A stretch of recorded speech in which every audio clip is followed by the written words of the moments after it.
Ever been watching the ALGS or your favorite Apex Legends streamer and heard them saying things like, Hacked one, gatekeep this team, that's gonna be Pierre the Rat, and wonder, what are they talking about?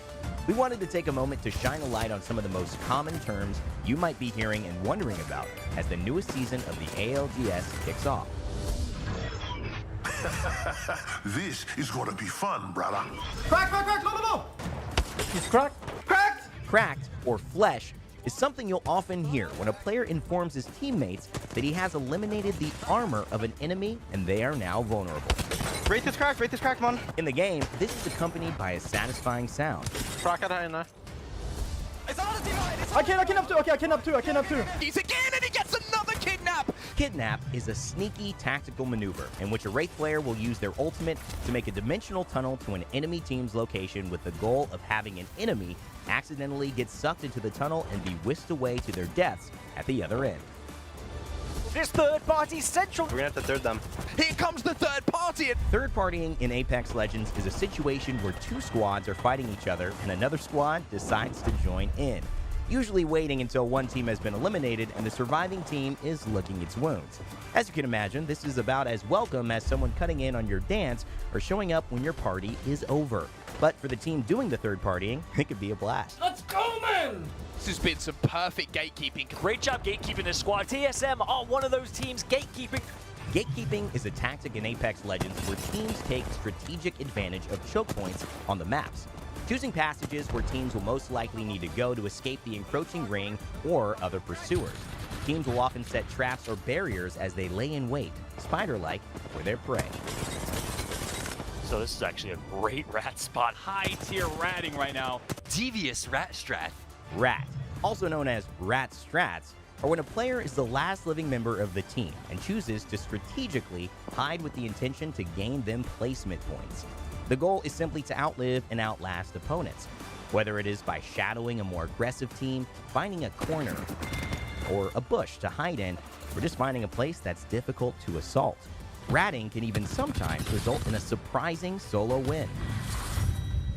While this barely scratches the surface of all the insider language players and casters used in-game, we hope this short list of player slang will help you follow all of the upcoming action with your favorite streamers and in the Apex Legends Global Series. And remember, the game is not merciful to those who lack imagination.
Welcome to the Apex Legends Global Series. It's year number 2 and we have a ton of NA action coming at you today. I'm Persia and I'm going to be driving the dropship today, and on the mics we've got Fallout, we've got Onset, and Gaskin is hanging out in the back of the dropship. So we've got you covered on all of those fronts. There's so many great things to look forward to today because our groups are stacked. Fallout, how are we feeling going into day number 4? On top of the world, especially after the EMEA Broadcast Guild obviously going huge, but now it's North America, baby. We got Sentinels, we got Complexity, Space Station Gaming, who looked so strong last weekend. I'm excited for the day of action here. It's gonna be a great one. Onset, how you feeling, man?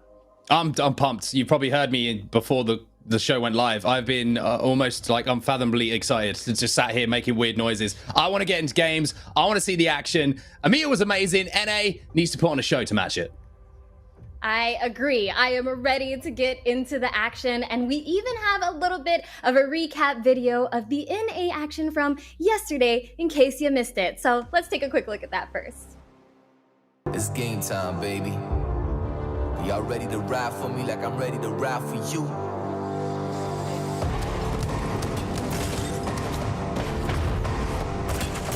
Walk in.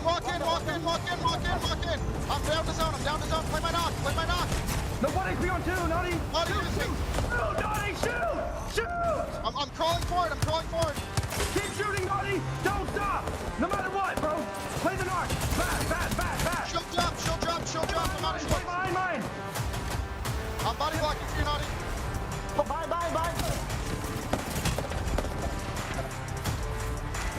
Wait, put me behind?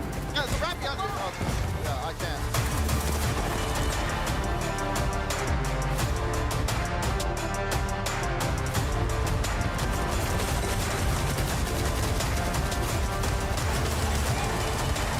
Cracked him. Give me stats. I'm coming. I'm climbing up right now. 50 on my nade. Cracked one. I'm getting in. Hound one. Our team dead. He's right here underneath. Dead. No doubt about it. This is all C9's game. You can see the portal for Desperation coming through. It's just a matter of time before they close this one out. Naughty with 6 kills has to be the kill leader throughout it when it's all said and done. Possibly going to be able to make it to the portal, but not enough time. Cloud9 takes game number 2.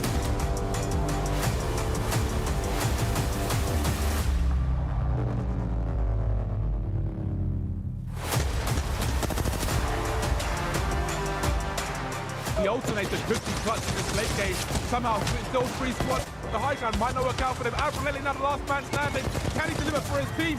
Still 3 squads. The zone's not helping either. Who's going to take it? Who's the last team? Hey, it's X set here now. Just trying to finish off the job. NRG will be the team. Focusing on downed players with the shotgun. NRG just clean through. That was madness.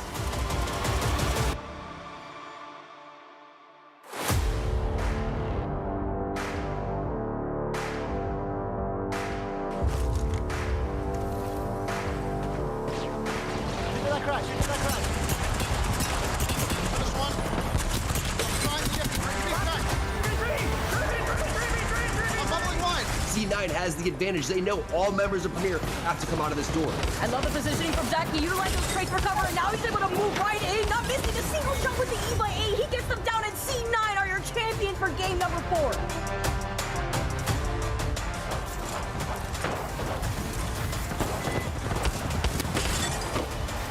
And Cloud9 are coming through for more BM. There go Renegade. God, there's so many zones to ring. Abrelli now, the last man standing, the L-Star from point blank range, putting in work, but the ring will come into play, and unlucky.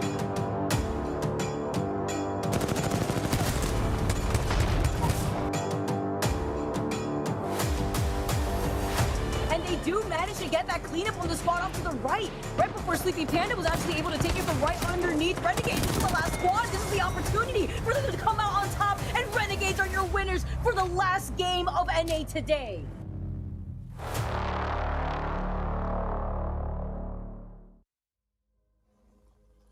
Cloud9 did they or did they not absolutely feast yesterday on set? I could not believe what I was seeing. The consistency, the plays, they tore it up. What do you think teams going into today are going to think about after that performance? I think it's difficult to take away anything from how Cloud9 played yesterday. I thought they were on point. I think that's probably the best we've seen Cloud9 play. Let's just take ourselves back a few months. You know, when the roster change was made, there was so much drama. I was almost closing Twitter every 2 minutes because I was fed up of it. And I said, this is a big move. This is a move from a lineup who isn't happy with second place. They want to take home first place. And it looks like now, after, you know, a couple of weeks are done, it's looking like maybe it was a good move. Yeah. And I guess I should tag onto that and say they absolutely silenced the community yesterday with their performance. A lot of people questioning that decision to replace Noct with Alberelli, but that's what Alberelli does. He elevates teams. He's a phenomenal individual player, and they looked so incredibly strong as a result. They're on top of the overall leaderboards, as you see right here. That's the most dominant single performance we've seen yet in the ALGS Pro League. 97 points, Persia. Yeah, definitely putting up massive numbers. We were impressed by Sentinels before, and Cloud9 said, hold up, it's our turn. And look at this spread, the top 20 here. We're going to get to the bottom 20 in a little bit, but the top 20 has definitely seen some changes. NRG also showed up to play after a kind of slow start last week. They certainly did. And one thing to note as well is some of these teams have only played 1 week of action. Some of them obviously completed their second week yesterday. So we will see some changes after all of the players finish today. But you're looking down at the bottom and the new CLG lineup, they're not going to be too happy. Furia as well. They're going to need big days to come. 100 Thieves could be in that conversation as well. But the surprise for me is G2. G2 need a big day soon because, you know, the weeks run out quicker than they think. And they could be struggling if they don't put in a big point performance. Now, Fallout, I know we're part of the controller squad. What do you think G2 needs to do to rack up some points as we move forward? And also taking a look at some of our other groups as we see them split up here. Honestly, Persia, not worried. Don't panic at all. We know G2 is a great squad. Stick to their guns and what works. You know, look at NRG. They started slow last week, bounced back, had a hell of a day yesterday. I think the aim assist boys are going to be doing it again here. G2 is going to show up big time here in day number 2 for them at least. I'm excited to see what they can do here.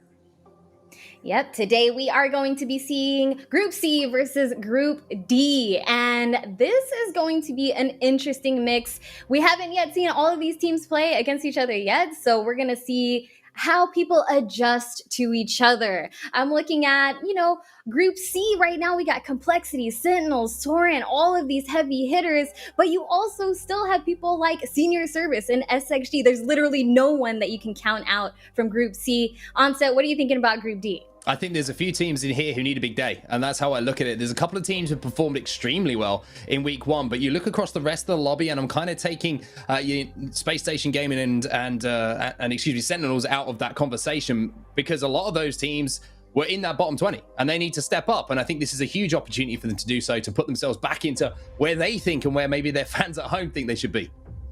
Exactly. All right, it's time to whip out the microscope and look a little bit closer at some teams to watch. So this is our Lenovo Teams to Watch segment.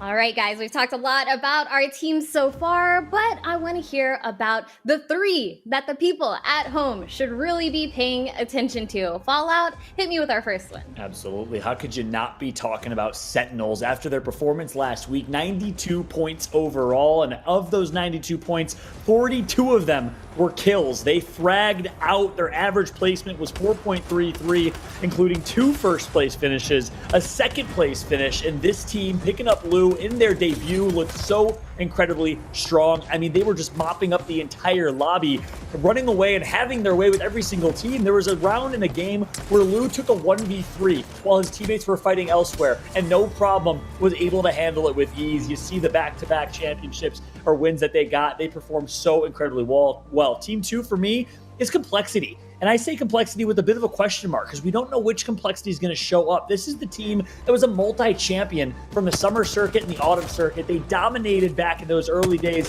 kind of fell off in the late winter circuit, didn't qualify for ALGS champs, had an okay performance last time around. But Onset, what is it about Complexity? What do they need to do to go big here?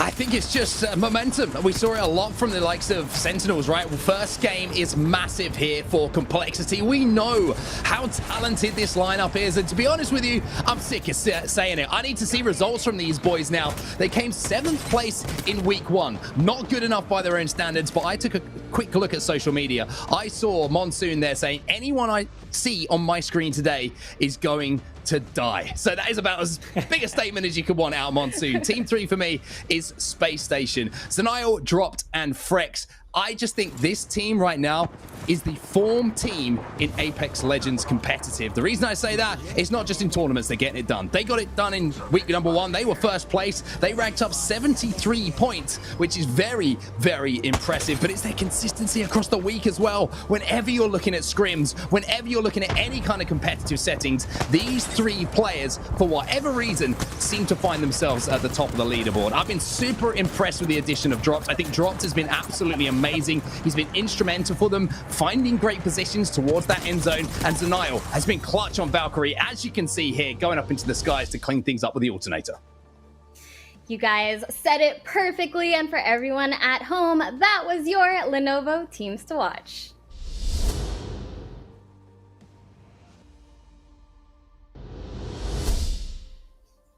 The time has come. Talent predictions. I know you guys thought I was going to say gameplay. Soon. Talent predictions first. We got to see who the casting crew is feeling for day number 4. I'm just going to toss it out there. I've been choosing with my heart this entire time, and my pick goes to Team Sheesh. This is a team week over week that we have seen improve and get better and better and better. Now we got Nice Wig IGLing. I couldn't agree more. But another big factor to that team is a prize, being the glue and being exactly what Timmy and Nicewig need to make that team function the way it does. Onset, tell me about your pick. I just want to talk about everyone's picks. It looks like we've really gone overboard here. Outside of yourself, Persia, who's gone with your heart, we've gone for the 2 teams who came first in week 1. I mean, what else can you say? Space Station, I think, in this lobby, are going to be able to control the pace of the game that's played at. And that's one of the most difficult things to do now with the amount of Valkyrie teams we have. If you can get a great spot, it is so difficult to hold it down, and I think that Space Station are one of the best at doing it.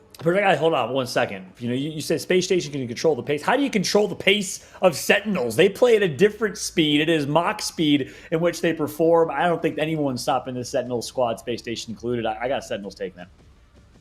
Ooh, we got some head-to-head action going on. I think it's time to go ahead and jump in. I gotta fly this drop ship and drop off our players, of course, onto World's Edge, so I'll see you guys in a bit. Amazing stuff. Thank you so much, Persia. John, I'm super excited for this game number 1. If nobody at home could tell, I'm pretty hyped about things, all right? I'm ready to go. And I love the fact that we both picked 2 teams who have played such different play styles as our predictions as well. Space Station, they've tried to lock down positions. They've been one of the best in Apex at doing it. But Sentinels, John, you showed a great point. You said it doesn't matter who's in front of them. If you were in week 1, they just wiped the floor with you. They showed no respect to anyone. Absolutely, and that's what makes this team so special. 3 players as talented as Lou, Senox, and Crust. Are you kidding me? An absolute dominant team of fraggers. They remind me a lot of NRG in terms of their overall playstyle. They obviously don't have that vocal, and while also being a great slayer of a leader in IGL and Sweet Dreams, but all 3 of them are fraggers, much like NRG. So I'm excited to see what Sentinels can do. But then obviously we got G2 Esports, who are obviously looking to put themselves right back on top of the overall leaderboards. We have Complexity, who's trying to prove a point and prove us wrong, to be honest. Who really underperforming over the last few months. I'm excited to see what Complexity can do. Storyline upon storyline in this one on set. It is going to be a phenomenal 6-game series. Well, it's Sunday night, and you know what that means. It's Apex Legends time. North America is officially live with week 2 of Pro League, and we're going to watch Esports Arena, John, because this is a team who I think are actually going under the radar a little bit. Pretty good performance in week number 1. If you've been watching scrims through the week as well, you'll know that these guys are so good at getting an early spot. A lot of teams calling out, I don't know how they've got there. How have they managed to rotate so quickly? But they find a way, and I do feel that they're one of the teams who really utilize Valkyrie to its best ability. Yeah, that's right. They drop Lava City. They get it for free, so it's a good opportunity for them to get some good loot. But look at this rotation they're going to have to make on set. It is a far northwest pull all the way to a skyhook finish, so max rotation for them. Meanwhile, keep an eye on G2. We talked about them. We hyped them up a lot, dropping in Thermal Station at the bottom left of your map. They're going to just ride this dead side rotate and should have a fairly easy time rotating. I think this is a favorable zone. This is the zone that G2 tends to feast on because they find teams on rotation. They like to take those fights. Keep a close eye on G2 in this one as well.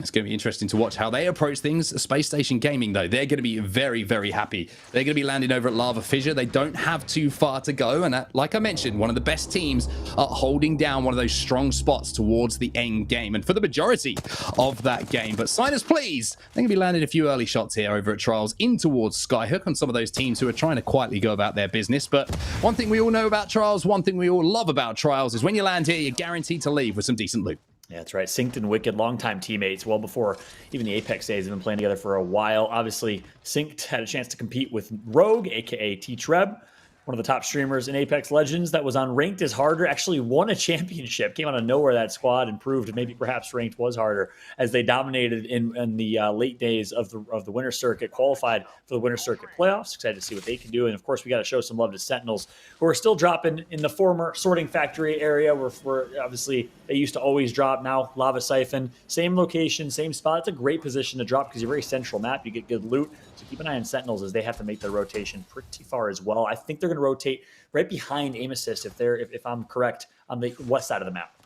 And one thing I want to talk about a little bit is, for my personal opinion on things, and something that definitely contributed to the success of Sentinels in week one, was game one. That 1v1 clutch that Crust managed to pull off, it put all sorts of momentum behind them. It got the energy high, and they are an emotional team. I'm going to say it, Sentinels. We know some of the characters that are on there, and when they get rolling, it's difficult to stop. But as we know, John, and as you know, if there are teams sometimes where things don't go right in that first game, it can affect the rest of the game. All the way up to game 6. So Sentinels, I feel like the same as Complexity, need a strong game one here to get that fire burning. Yeah, that's a great point. And, you know, I think for Complexity, they have a good opportunity here in game one. Again, Complexity, for whatever reason, doesn't seem to do great when the zone actually ends up on them in the north and the east side of the map. They obviously drop in the north side by Climatizer, Epicenter, and Survey Camp. But the fact that the zone is pulling a little bit west of them means that they can try and farm a couple of the teams coming from Fragment West. They can take a fight over in Skyhook. This is a semi-favorable zone for Complexity, one that they like to play and fight as a ring team or an edge team. So I agree with you, because Complexity is the one team that needs to have a big game, and this is a good opportunity to do that. Well, X are just going to be taking their time right now. Might be thinking about an early Valkyrie rotation as well. Just looking at their composition, you would imagine that they're going to be relying on positioning. You've got Caustic and you've got Gibraltar. So if they can find a spot to lock down early, even with the zone being quite far away, they can get to countdown, they can find somewhere to play and maybe hold some teams out. Then they're more than likely to have success. As one team lands, another goes to the skies. Air traffic control is going to be busy today. Yeah, indeed it is. Good coordination, though, by air traffic control. Nice job. Clearly clearing the runways here. So it's going to be one team skipping out, another team getting that recon, getting that intel as to where the next zone is going to be. But it's going to be a team dropping on another here. CLG wants a fight. They want static, but they're going to actually get too much static. It's a crypto ultimate that's going to come through. CLG playing with aggression, but it might cost them here on set. Yeah, I don't know if you call that playing with aggression or you call that something completely different, because that is not a smart play from CLG. It's not like you've just come out of nowhere. It's not like you're Ghost. It's not quite Halloween yet. People can see you landing, and that will be them eliminated. I'll put it down as questionable, but I got to be straight with everyone at home. That's a bad play from CLG. Yeah, that's a bad play indeed. It's almost like they thought they could just skirt that team and get in that building. Not the best decision from them. And it's Astral Esports, our Mexican team representing for Latin America. Well done from them. Vamos, Astral, as we have them now currently under duress and on the retreat. Well, my Spanish is not good, so I'm not going to try and join in on that. Maybe that's something for Bravo to come back and give us a little lesson on. But Astro Esports now just smartly actually backing out of this situation, having just managed to do a little bit of damage, maybe use that Caustic ult as well to try and force the team off of height. They recognize they didn't have the position that they would have wanted to, so now they've backed up smartly, going to reposition and just take a few moments here to reset. And it looks like they'll be able to reset. So a wise decision from them, actually backing off of that countdown location, especially because guess what? You got X set, you got No Cocoa Puffs and Co, who actually had a great showing in week one. Kudos to them after they performed incredibly well. So we'll see what they can do here. And we'll keep a close eye on that squad as well. As Strahl able to back out, reset, and things are going to stabilize here. And as they do, I'd actually love to take a look at our overhead map in a full screen just to see what those rotations are looking like. As we talked about G2 hugging the west side, it looks like they're able to rotate. They're able to be in circle right by countdown and look at the clumping. When we say clumping, that's where all the teams are clumping in one area, one location. Well, right now it's over in countdown. So many teams in that area. We'll see if G2 decides to join on the action and join the fight here momentarily. Yeah, I want to talk about Senior Service as well, the team that you just mentioned, who are currently inside of Countdown. They had some real technical issues last week, and they managed to pull through and actually put up a decent amount of points towards the end. They were having problems in-game, problems with communication with a Discord. It was all everything. You know, Noko was saying, honestly, it really tested our mental game. But sometimes being tested in your mental game is important because it means that when things start to go right and also when things go wrong, you can bounce back, you can find a way to recover. And that's exactly what they did. But now Sentinels up on top of this central structure inside Epicenter.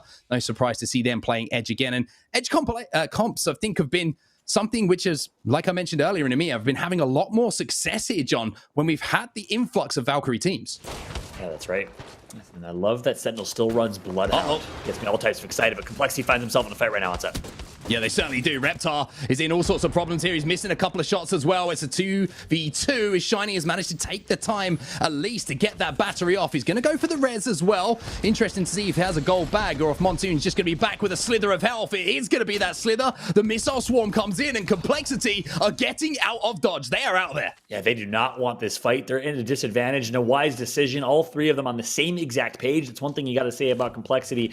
One of the most well-coordinated teams. Their comms are on point. If possible, I would love to, if we could, jump into a listen and we'll see if we can get that action for y'all because Complexity's backs are against the wall. Meanwhile, we do have Bad Boys on screen right now. Force, Promos, and Co. As we jump back over with Complexity. Looks like they're going to re-enter the fight here. They want static on set. Hey, Monsoon said it. If you're on my screen, you're going to die. And that looks like he is living and dying by that motto as he tries to find where this team has escaped to. They've got inside of that house right now. Reptar trying to move up with Shiny. And if they're smart here, Complexity, and they manage to formulate this push, they might be able to actually pincer this team inside. Yeah, interesting, though, deciding to back up a little bit. I'd love to jump into the minds, into the comms of Complexity. We do have that listening ready. One's cracked. Valkyrie's hit 40 flesh. I'm going to get on the other side southwest. I'm queuing off the store in 2 seconds. I can't. Fuck. Can also just look for beacon here too. Yeah, 100%. I queued off the door inside. They might just swing one of us too. Be careful. Yep. They're just all playing in the back. I have no nades. All right, we're taking too long here. Let's play for beacon. Yeah. Go for beacon here. Coming up. They're just 100% gonna fucking. I'm hitting it. Just hold them. I'm hitting it. Yep. All right, do we want to try to get into fucking Ravens? Totally. 100%. Let's go Skyward side. Yeah. Let's go. Yeah. All right, yeah, let's run out. Damn, dude, I fucking choked on that Wraith. I'm gonna queue. Yep. 142. I'm running really low on light now. Yeah, me too. Damn. All right, let's just get in Skyhook, scrap fucking ammo, and then just get to Raven. We might be taking too long on Ravens too. Is there anyone in front of us? Nope. I think there's only gonna be one team playing Ravens. I got some more light as well. I also have an ult excel. Still looking for an L-star. Heard. More light here, Johnny? Having it.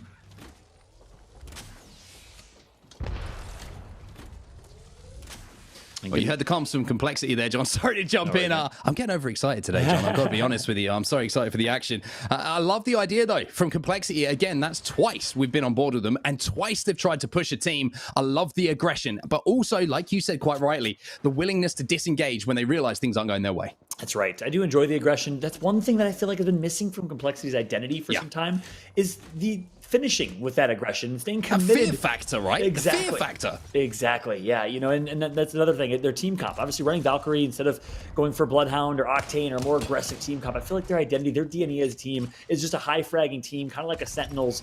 And instead they've opted for a little too smart, too cheeky of a team composition and play style. They sometimes overthink things a little bit. I'd like to see them just get a little more loose sometimes.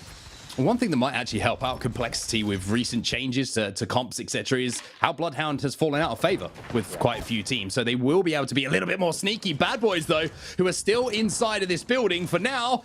They're down to 2. However, they should be able to get Force Swap back to his feet as the Gibby will use the dome, use the defensive bombardment to force the team down off of height, who are once again maybe looking to hit that beacon for third zone. As Bad Boys now had to stabilize, and to be honest with you, they look pretty low on meds and pretty low on everything at the moment. Yeah, that's right. Bad Boys, same team that Complexity was just playing aggressive on. Can't catch a break, it seems like. Now it's SXG just hunting them. It's like they're a trio of gazelles with Lions just swarming as we have SXG nearby. SXG, talk about performing. They got third place last week with 48 points, a first place finish in a 17 kill game. That was a record from their entire lobby last week. SXG can frag. Yeah, that was nuts, that game. It really was. And I love the extra bullets that went into a few death boxes right at the end of it. You know me, John. That's me all over. A few extra bullets never hurt anyone, right? But SXG now, I don't know if they're just trying to hit this beacon or if they're just trying to pin this team in. If they do get the information that they haven't got many meds to work with and they get some damage done, that might be the signal to push it. That's right. Ooh, nice little cheeky wingman shot there. Connects for a second. Oh, that's going to be the initial. That's exactly what you need to push this here. Gibraltar's not going to have time to heal back up. Great finish. Great shots by Golden. And they're exactly what I would have loved for Complexity to do. Finish what you started. Finish that fight. SXG shows that they are the aggressive team that's going to capitalize on an opportunity like that. Well, you called it. They fragged out last week in one game, and they are fragging out the start of this one. Big, big wipe for them. 17 squads now remaining as we have lost our first 3. And the zone was a very interesting one because you're seeing a lot of teams down at the southern side of Skyhook right now. It looks like it's pulling away from Skyhook towards the open ground, the uphill ground towards Countdown. So some of these teams will have to make tough rotations. You've got the likes of Torrent. You've got the likes of Sheesh right in the middle there as well. Speaking of which, now we're jumping on board with Tim. That's right. On board with Sheesh. This is Persia's prediction. We got Nicewig back in the ALGS, and boy, oh boy, did we miss seeing Nicewig compete week over week over week. Former champion. We've seen him win before, and excited to have Nicewig back as Timmy's having some fun here as well. I love Timmy, man. How can you? If you find someone who says it doesn't like Timmy, they're not a person worth knowing. Is how I see things. The man is a living legend, a meme star, everything. And I tell you what, the man is absolutely nuts at the game as well. For now, though, a couple of wingman shots just being exchanged across the street with the Torrent team. I think that is just in the building across from them. But they've got a pretty tough move to make now. They're bunkered up in this building. They will be safe for the next zone, but it's the one after that they will be slightly concerned about. Yeah, that's right. And it's been great to see Timmy competing in competitive Apex. So we've always known he has the skill. Obviously, top streamer, top player in Apex. It's fun to see him here in the ALGS Pro League. And Torrent, though, on the other side, we're going to jump on board with Urice Hill and RKN. Urice, young man from Canada. So impressive, his trajectory, his growth. Torrent being really established themselves as a top team in the offseason, but had a really disappointing first week. Only 15 overall points, got 18th place overall, so that's 0 points in the standings right now. And they're looking to have a bounce-back game here in week number 2. Meanwhile, Sheesh, Timmy, perhaps a little too much trolling. He gets knocked. Yeah, he was having fun. Now he's not quite having as much fun as he's going to have to burn through a Phoenix kit to get his HP and his shields back. Only got 2 damage to do, though, until that Evo shield will be leveled up to purple. So you can see the idea behind it. But let's talk about Torrent a little bit, because as he gets his Evo shield leveled up here, Timmy, Torrent did not have a good week 1, like you mentioned. And it was, if you listened to them on Twitter, you read the socials, then you would have seen it was because they weren't happy with some of those zone pulls. They felt they got really robbed with how they played and in the build-up, how they've been preparing. But you've got to adapt, as we're now seeing a fight go down between OXG, and that's going to be Esports Arena moving in, one of my underdog teams who win that first fight. Yeah, nice job from Esports Arena, ESA. They got second place last week behind Space Station. They're continuing where they left off. They take out Oxygen, who had a disappointing week number 1. That's Kubsky, former Flashpoint. It really popped off early on, about a year and a half ago in Summer Circuit. And then, of course, in Autumn Circuit. But since it's been a little bit quiet. Meanwhile, Strahl finds himself in a tough spot here. Yeah, this is looking really tough. They do have the caustic barrels to play with. And people always forget sometimes that it's not just the barrels slowing people down and stopping that entry. It's the lines of sight that get denied as well. If you pop those barrels, it makes those fights so awkward. As Enemigo is going to have a look over the shoulder here and see if he can get some peak damage. Pastillo's still down on his back, though. They haven't been able to get that res for now. So Astro Esports kind of all over the place at the moment with just 2 players alive. Yeah, enemy, nice nade to try and buy some time, but look at this. It's Slurpee and Zednim nearby. SXG trying to push with aggression. We saw them do it a bit ago. They're going to have to do it in a 2v2 fight. Can they heal back up is the question. This is a 2v2 with a team sprinkling some damage and third-partying from afar. And guess what? You have a caustic to deal with, and you have the ring. So time is of the essence, and time is for SXG, but time is in favor of Astral. Astral have got the ability to hold as well, because the team in front of them has to make that push. The zone will be closing in around 30 seconds, and that's going to start to really chip away at the health. However, you can see Astro Esports, they're kind of slowing things down for everyone at the moment. They need to commit to this fight if they want to have a chance at resetting and rotating in. So a tough spot for them to be in. The longer this fight takes, the longer it's going to take both of these teams to get safe when the zone starts to move. Yep, slight advantage for Astral because that ring will be closing in on SXG, but They got to make that an advantage. No, unfortunately, Jalapeno's going to go down. It's all up to Pistillo and Enemy. Let's see if they can do. Putting high ground and flanking. Great flank. Great shots put in, but not going to connect for the shots that mattered. As Strahl is getting clean wiped right now in this 2v3. They need to finish this quickly, and they do. So that's more KP on the board here for SXG. 35 seconds until that zone closes, though. And there were shots coming in from Countdown. All of that noise that's gone down would have alerted the teams, and this is a little bit of a Hail Mary. Woo! The defensive bombardment will go down, and the bubble will go down, and somehow they've managed to progress up and forward. However, EMP means goodbye to that dome and the cover that they managed to create. Oh, that's so unfortunate. SXG has been struggling in absolute hurt right now, getting gate kept. But some way, somehow surviving for now here on set. No, they're going to die to zone. It's as simple as that. They just didn't have the time to get in, and that was because the fight took too long around that trailer. W had such an easy time to just wait, bide their time after the EMP hit to take that bubble down. Furia now inside a Countdown, trying to take advantage of the carnage that's going down. The missile swarm's going to go in as well. The wingman shots will break through the arm shield of Gibby, but no real big damage being done by now. But look at that zone pull. This is where I thought it might end, in that open ground just outside of Countdown. That's right. Meanwhile, in the kill feed, quick update. We have the clashing of the Titans, SSG and G2 fighting one another. We saw 100 Thieves lighting it up as well. 100 Thieves did not do great in their debut last week under the new 100 Thieves banner. The champs themselves are looking to bounce back. Meanwhile, XSET finds himself a clean wipe. Great job from them. Shield swap should come in here. SXG out, 100 Thieves out, Sentinels out as well. So notable teams falling early in our game number 1. 13 squads still remaining. And the question for me, Furia, they're in a fantastic position right now. They have the highest vantage point over all the other teams who are trying to make their way toward this zone. As I said, the question though is, what's happening in Skyhook right now? How are those teams managing to rotate out when there were so many teams stacked up upon each other? Yeah, Furia typically likes to drop. Countdown recently just got picked up by this Furia organization, so imagine congratulations to Tech, Zeratricky, and Hakulo. Getting signed and welcome Furia to Apex Legends. We're now jumping aboard at Space Station Gaming. No strangers to Apex. They are just farming the lobby right now. They're finally going to take out G2. That means one member alive of G2. Gent's going to get taken out as well. I don't know if they third-partied that Space Station, but if that was a straight 3v3 fight, then they just absolutely destroyed G2. None of them had broken shields. I think one player did, excuse me, but the rest of them looking very, very healthy. And now Timmy, oh dear, as he looks down, someone looks up, and he takes so much damage. Nice wig left on his own, and he's going to have to do something magical. Not going to happen. And again, it's Space Station who pick up yet more KP.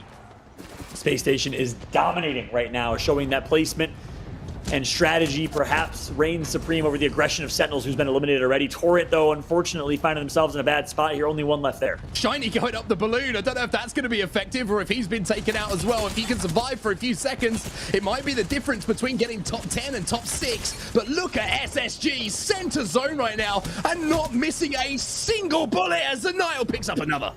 SSG is too strong in the moment, absolutely melting as this Skyhook frenzy. All teams rotating from Skyhook are finding themselves clashing, and it's going to be SSG who's the king of the hill. Meanwhile, Sign Us Please does a good job winning that fight. It's a 3v3. They got a team in front of them. Another EMP going down, just harassing all the Gibraltar players who have been so comfortable for so long now, for so many months with that bubble, giving them that fallback, but not anymore. Speaking of bubbles, here's W, and they're inside of one. The alternator shredding through shields. Fury's down to 10 HP. He's now down to 0. A Sinus P's come in now for the third party. Big shots coming in. Now we're down to 4.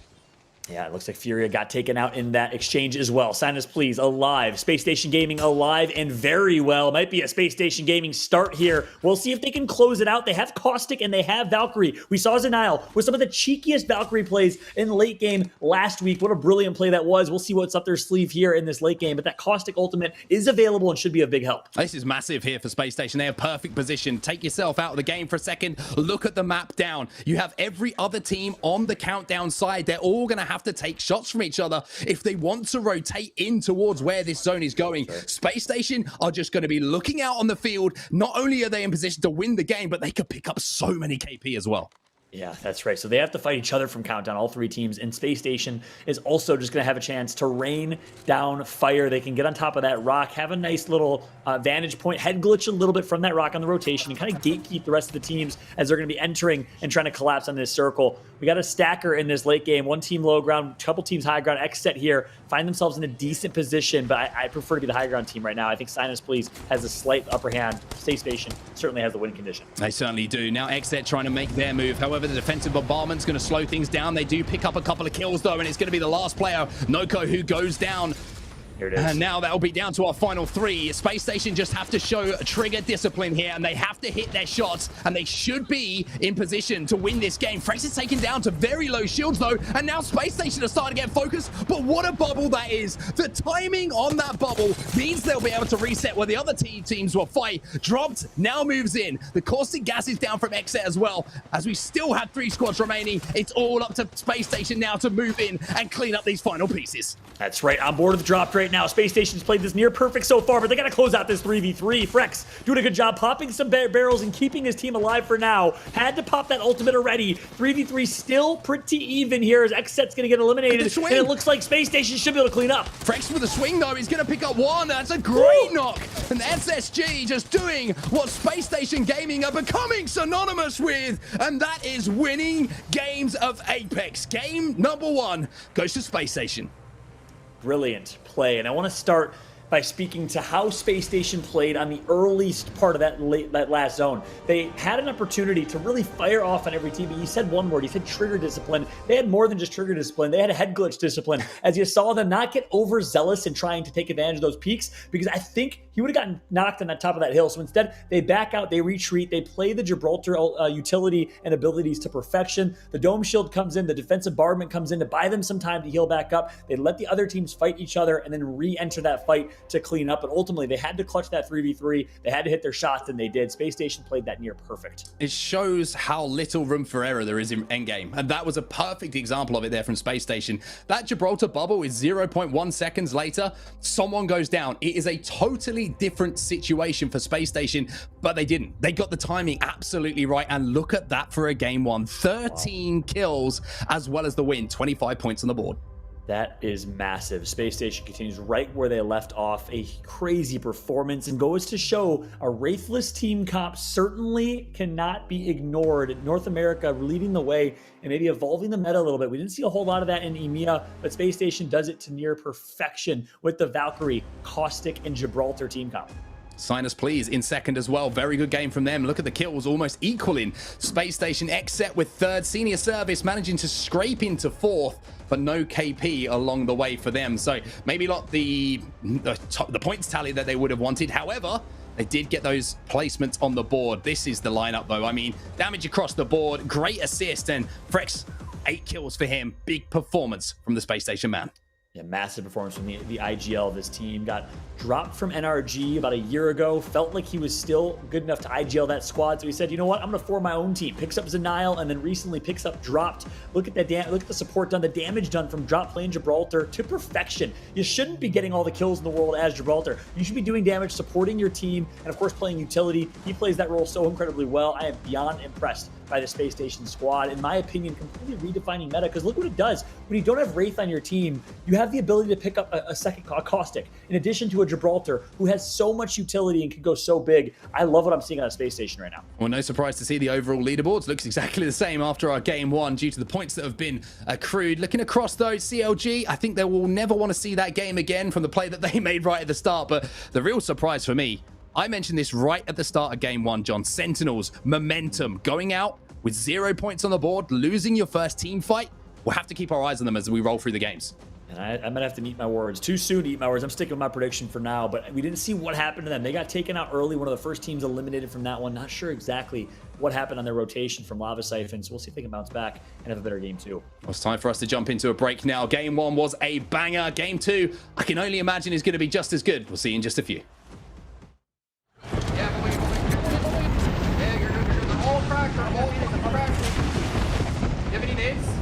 I knocked one right. No. I'm mech hitting. I'm full mech hitting. Yeah, I'm waiting. This guy's right. Look right. Swing right. Alright, I'm on the rock. I'm batting. They're playing on knockdown shield. I'm batting. Hey, bubble left. Yeah. We should get play for second. We should play for second. Yeah. Oh, I'm swinging right. I'm getting up top. One on right. Crack. I got one. Idiot. Give me. Left one, on me. Crack. Monster Energy, the official energy drink of the Apex Legends Global Series.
My daily routine that helps me improve my mental health is working out. I have a cat, I have a dog, love spending time with them. Sleep has been the most transformative thing for me, and it is so helpful. I take the time to do like meditation and stuff like that. Practice makes perfect into kind of breaking bad habits and building good ones. I promote. Yo promuevo y practico la salud mental positiva.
Welcome back to the North American ALGS Pro League, week number 2, day number 2, and barely any time for me to catch my breath because we are straight back into the action here, straight back into the dropship, and alongside me I have a new co-pilot. It's Dan Gaskin, who, interestingly, has redesigned the meta of clothes wearing today, because if you didn't know, and I didn't know, and nobody knew, for the entirety of the EMEA broadcast, his shirt was actually inside out, and he's just been pointed out to him by his lovely girlfriend. So, Dan, it's good to see that you got your shirt the right way around. Yeah, somehow I managed to not dress myself correctly, so clearly I was feeling in a good point during the EMEA broadcast. But now it's back on the right way. Don't worry, I'm all sorted for North America, and quite rightly so, because what a game one that was. That was pretty explosive. It almost exploded my shirt off of me. It is just questionable, though, some of the decisions that we saw. I mean, I think you touched on it as well. Like, there was a few teams who made some errors in game number 1. I'm very surprised to see that Sentinels weren't able to come out of the blocks hot, considering how well they played during week 1. And that's going to be the big question for me. Will this rattle them a little bit, or can they bounce back? We'll have to find out for sure if they can turn things around a little bit like you did with your shirt for this broadcast. But I'm sorry, by the way, you should just never tell me these things. You know you should never tell me these things off camera, because they will be brought on camera for me to share with everybody else, the same way that you would as well. But I mean, Space Station Gaming, Dan, there's a reason that I picked these guys as my prediction, and this isn't me giving myself any praise, because there's 5 games to go. But the way that they played that game, every single engagement they seemed to be in, it looked flawless from them. Yeah, I mean, you said it perfectly when you were talking about our predictions earlier. You were talking about Space Station was predictions from some of us, Sentinels from the other, and they're 2 teams who play the game entirely different. And we can see where it can go wrong for a team like Sentinels when they do play that way. But for Space Station, they just execute everything excellently. I mean, the way that they play the game, the style of how they approach it as well, is just magnificent. And I think that you can learn a lot from watching Space Station. Not only the way they take fights, but how they navigate fights, how they communicate, how they kind of bait and switch, the perfection of when they use utility, like the Gibby bubble in that final fight, for instance. Everything was spot on. One thing they do really well as well, Space Station, is we are live now in our game number 2, is they're so good when they get a good position at forcing other teams to engage with each other. And we saw it in that end zone as well, just forcing teams to have to fight, doing that little bit of damage so that they don't have to be pushed themselves. And something which maybe a lot of players watching right now thinking, you know, I wish some teams would do that in my ranked game so that I could, you know, get into better positions. But it's probably one of the most difficult skills, is to recognize the lay of the land and who to do damage to in the surrounding areas to actually make your game survive even longer. There's a lot of things I wish teams would do in ranked games, but I've learned the lesson that ranked and competitive Apex can sometimes not go hand in hand, because people do whatever they want in ranked mode. Competitive, though, you've got the best players running around in the ALGS. It is not easy to just walk through the map and rotate comfortably. You need to be planning every single move. You need to know where other teams are landing, where they're going to be rotating, what composition they're going to be using, who you could be running into. Speaking of, there's the circle. Whack bang on tree, so that's going to be good news, you'd hope, for the likes of CLG, who didn't have the best of game 1s. They can just wait, they can be patient, they can set up now and wait for other teams to arrive.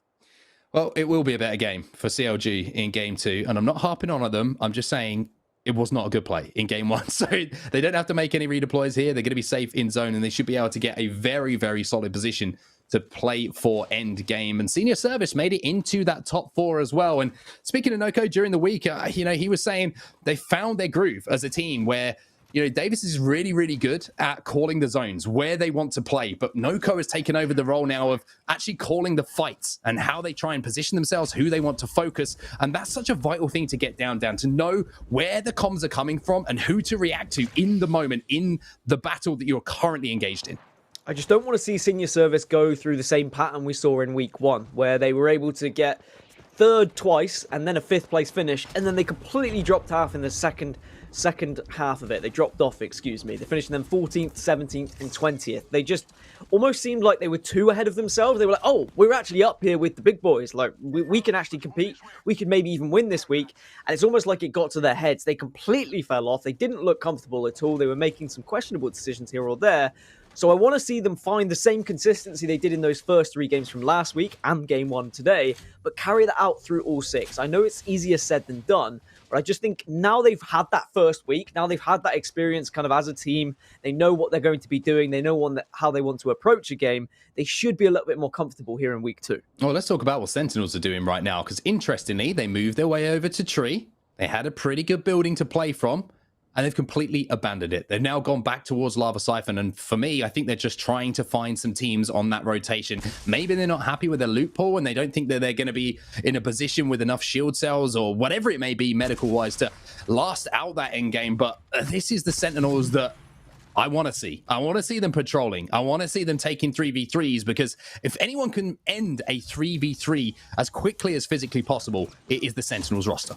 Well, I mean, if you watched them last week, you know full well that Sentinels just ran at everyone. Eventually, they became so confident in their gunplay, they decided they didn't really care about thinking about zone straight away. Instead, they were just going for kills. Speaking of, SXG having a look now to see whether they can pick up a few frags here. On the other side of things is Complexity. It looks like Complexity don't really fancy taking this fight right now. Yeah, Complexity tried to show quite a lot of presence in the last game, but just didn't get the KP on the board. Couldn't quite execute in the way that they would have wanted to. Monsoon's a little bit split from his team here, maybe taking a little bit of a different route up the hill to rejoin his two teammates a little bit further along the line. But SXG, speaking of aggression, these two teams really did turn it on in the first game. I mean, this lineup in particular, lots of kills to speak of, maybe not getting towards that end game quite as deep as they would have wanted, but Sentinels now, they're looking to put right the wrongs of game number 1.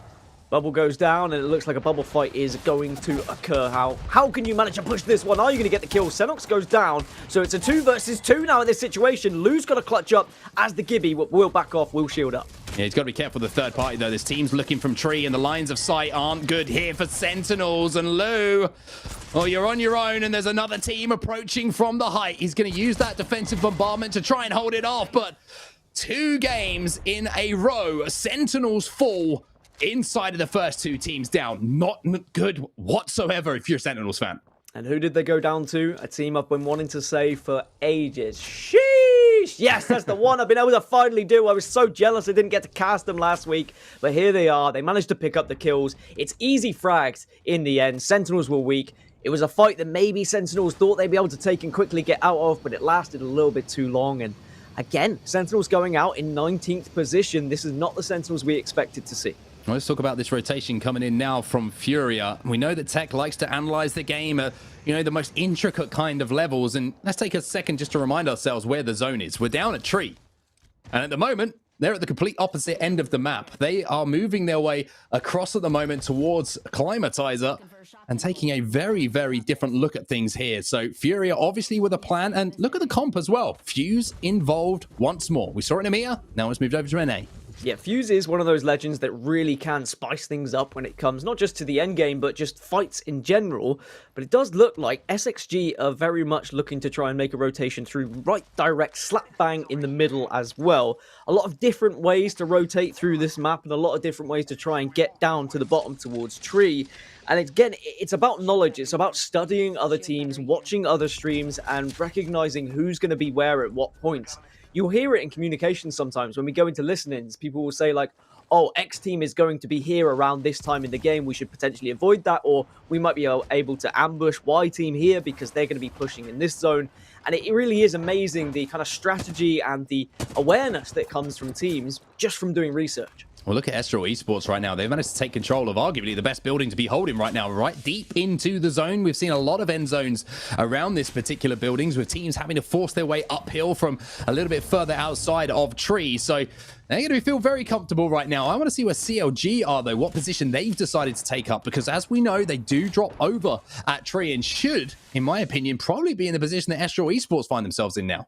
And as expected, we're seeing a few more cryptos crop up here or there, definitely more so than week 1. There was only a 3% pick rate of crypto throughout the entirety of both days in NA. But we saw it change yesterday. We saw a couple of teams try it out. We know that it's very effective if you play it correctly. But I'm also appreciating a lot of teams sticking with what they know, the tried and tested composition that they are more comfortable on. That's why we're seeing maybe not necessarily a crypto there, but plenty of caustics. We've got plenty of Valkyries as well. And it's about what you put with that. Of course, Gibby is going to be there 99% of the time, so you imagine most compositions going to feature him. But for the most part, I think everyone looks pretty comfortable with what they're playing. Well, let's see what Estral Esports have to say right now. There's a continuing battle, a little bit of poke damage being done from this window. Let's see what the comms are like. Tengo 3 cells. Yo 6, te puedo dar uno. No, solo me quedé para picar, güey.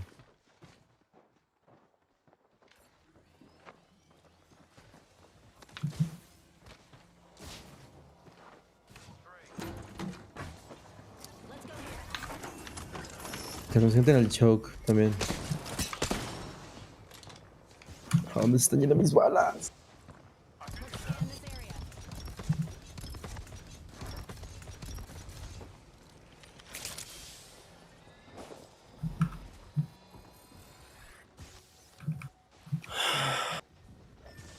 Oh, not too much to talk about there, Dan. No surprise either, to be honest with you. They're set up. They're very, very comfortable at the moment. They're just looking for damage. Yeah, I think we can kind of go away from Estral Esports, because even though, yes, they're having a little bit of a poke damage right now, unless they get pushed, they're probably just going to reside in this building for quite some time. I don't think they'll be doing any pushing just yet. Instead, it's just going to be about patience. It's going to be about thinking who's coming from where and trying to do enough damage to keep people away from their building, just kind of show enough presence to say, hey, look, this is where we are. Don't try and take this off of us. But we get the lay of the land there as we look across the beautiful scenery of Tree, and there are many teams who have already found buildings to work with here or there. SSG, you can see in the bottom right-hand side of your screen, they've already set up shop, so you imagine they're going to be in one of the prime positions. Sheesh, however, are going to be further southeast, so they're maybe either hoping for a little bit of a pull here, or they're just going to be a little bit more patient and they'll move around a little bit later. Yeah, I wonder if Sheesh is just trying to play this one very, very slowly and see if they can hold out any teams trying to make a rotation behind them. If they can manage to do that, they will have a pretty good opening and a clear passage in towards Tree late, which might be very good for them. Also, they have the Valkyrie as well from Timmy to maybe wait even longer to make that transition from launch site where they find themselves right now over to Tree. Complexity also making their transition towards Tree as well, just playing these fences. We have seen some pulls towards here, but as you can see from the beacon information, that isn't where we're going to be heading. And if anything, Dan, it looks like we might actually be pulling away from Tree. And I questioned where CLG would be playing. They are in the building that's slap bang in the middle of it. Yeah, they're going to be delighted to see that zone pull if they have the information via that beacon. Space Station Gaming also are going to be in a nice building, but a lot of people are going to have eyes on it. There's going to be nades hurtling towards you. There's going to be people trying to take position off of you. But if you play it correctly, you should be okay. But I think the banking on it pulling away from Tree is sometimes a risk, but when you saw that circle, there's always the potential it could happen. And a lot of the circles and zones we've been seeing do end up in some quite open areas. We've seen it go down from like 15 squads to 4 or 5 squads just in one circle, whereas previously with some more kind of solid and secure zones, it will go down from 15 to then 10 to then 5, and then you get your normal end game. But there has really been some difficult zones today, both in EMEA and in NA. Well, step counter is looking pretty healthy here for Furia, as they now pretty much have investigated every square inch of World's Edge on their way towards zone. Tech's going to have to pop that med kit, and they are taking a fair bit of damage here, but only zone 2, so it's not going to be anything that's going to be too devastating to the economy of them. And obviously moving their way around late, I'm sure they would have been able to craft a lot of meds, and you can see the 6 batteries in the inventory here of Tech as well gives that indication. But they're going to be moving in from the very southern tip here of World's Edge in towards launch site. Sheesh were inside of launch site, and you can see the ping there as well to indicate that they are aware of that team's presence. The question is, will they be able to sneak in here, and will there be a third-party opportunity for them to nip in and pick up some kills? They've probably burnt quite a few calories with all the steps they've been getting in, and I think they might need to replenish themselves, perhaps with some kills. So if there is going to be anyone in front of us, you might have to go for them. They need to go on a dirty bulk. It's the only way to put it. The dirty bulk is there and available for it, but at the moment, they're hiding away from it. They're shying away from it. They don't want to take it just yet, but when it arrives, they're going to guzzle it all down, and you know they're capable of doing so as well. And this composition, I'm telling you, is going to cause absolute havoc to the team that they decide they want to try and digest. Yeah, especially in the fact that they're showing no presence, and I'm pretty sure that Sheesh aren't aware of their position as well. Coming so wide, so deep through zone and into that position, and now showing absolutely no presence as well. Nicewig's got to be pretty careful here playing the outside of this building, because if they get engaged in any kind of fight from a team rotating through launch site from Lava Siphon from the north-south, then Fury are in perfect position just to swipe in, pick up those kills and say, hey, cool, this is now completely in our control. The Johnny Cash, as I like to call it, can be dropped right on top of them, and suddenly things get a little bit difficult because you get stuck in that ring of fire, and then you're going to be in all sorts of pain. I'm all over that. Yeah, that's trademark Dan Gaskin, the Johnny Cash. Get Johnny cashed. I think it's definitely a thing that could catch on. We'll try and get the pro community to get on board with it as well. But she's still having a little scout around, still unaware of what's going to be happening behind them. But in 50 seconds, this ring is going to be closing. Here we go. They're going to be feeling comfortable for now. They're going to be feeling comfortable for now, but that team being behind them in launch site is bad news, because not only is it bad news in the fact that that team might try and force a fight as the zone closes in behind them, but also because Furia, who aren't showing presence, remember, and are safe in that next zone, are waiting to pounce at any moment. Here's a reminder of who's currently still alive in the lobby. We've lost Esports Arena, we've lost Sentinels, and we've lost OXG. So 3 teams fallen, 17 squads remaining now, as Nicewig's going to hit some decent shots there from range with the 301. So elsewhere, most teams are going to be either maneuvering their way from tree and trying to find certain areas. Elsewhere, as Senior Service, we were speaking about them at the start of this game, they are in some trouble. And actually, that trouble has gone very bad. Sinus, please, just about clutching up. Managed to get the wipe. And they've got the gold backpack for the res. They do indeed. Senior Service go down. A good first game for them, but an interesting fight to be seen taken. Maybe that was a Valkyrie ult gone wrong. We'll have to go back and look at the footage to decide exactly what happened there, as we only caught the back end of that fight. But Sinus, please. That's the best way to get noticed, by picking up some big kills on some big players. Yeah, if you get enough kills and if you shout it loud enough, it might happen. It might come into possibility. G2, a team that certainly need to show themselves this week, need to come up with some big points, are looking like they might have to take a fight here as they rotate in late. They are going to be on the outside of this building, but there is a team already holding it, of course. We know that is going to be a difficult fight for them to take if it occurs, but look on the other side. There's another team waiting there as well, so one fight very easily could explode into like 3 or 4 as we go into this next zone. Yeah, G2 got to be very careful with their angles here, because if they show themselves, they're going to lose a player. It's as simple as that. There's multiple teams aware of their positioning, and there's not too much to play as far as cover and escape plan for them at the moment. So G2 don't have the portal to get out at the moment. You've just seen it being used by Gentifying to get them into this position safe for now. And you can see that Astral Esports just having a little poke outside of that window to see what's going on. And here's the fight we were waiting for. Nicewig was caught out by Furia. They pick up the first one. And now you can see Sheesh on the back foot and trying to hold off this push. Yeah, I think Furia, they were in a situation where they saw where the circle was pulling and they said, we have to go at some time. Johnny Cash needs to enter the arena. He did so, and they've been able now to take down one member of Sheesh and could take down more if they decide to continue the aggression here. Sheesh are going to be really annoyed with that one, but that's what can happen sometimes. Teams can just sneak behind you and catch you unawares. Well, one team that went down in the feed as well was G2. Speaking of players going down, it's Aproy's going down. Mr. Hakulo coming in to do the damage. Timmy on his own. Unfortunately, he had the wings, but he didn't have a prayer. As now Furia, having picked up the kills, are going to be careful of the third party. And this is the team that were waiting for so long inside a launch site. They were the ones who I was worried might get third partied. And now it's Furia on the receiving end. Bad boys, bad boys. What are you going to do when they come and third party you? That is not an enjoyable one to watch. After Furia, they just took their time. And they were probably thinking, yeah, we've won the fight. Now we can think about a road. Oh, yeah, that's not an enjoyable one whatsoever. But the Valkyrie did jet up into the sky to try and escape. And who knows, might be able to get into a point where you can placement, you can rat out, and at least pick up a few more points. Well, as I mentioned previously, if you didn't quite catch that, G2 were eliminated. I'm pretty sure you can see it on the team's remaining graphic on the right-hand side of your screen. That is now confirmed, and that was SSG in the kill feed once more. Torrent playing pretty... what I'd describe as a bit of a poverty position here. Not too much to play with, just some cover. Complexity now involved in a fight as well. And it looks like Reptar's going to have to do some damage because his teammates are being bubbled on. Bubble's going to be exchanged. The Gimme flies in. He's going to fall to the floor as Reptar can't quite connect. But now he's going to start doing a little bit of damage. Monsoon and Shiny still alive. This should be a win here for Complexity. Yeah, it's a win, but it's a temporary win. You might have won the battle, but you're probably going to lose the war here. Monsoon, the last remaining player, might be able to pop this Phoenix kit, but even then, note the zone's coming, has to reposition, and this is going to be a miserable end to what was quite a promising fight. 100 Thieves on the other side, just being a real nuisance.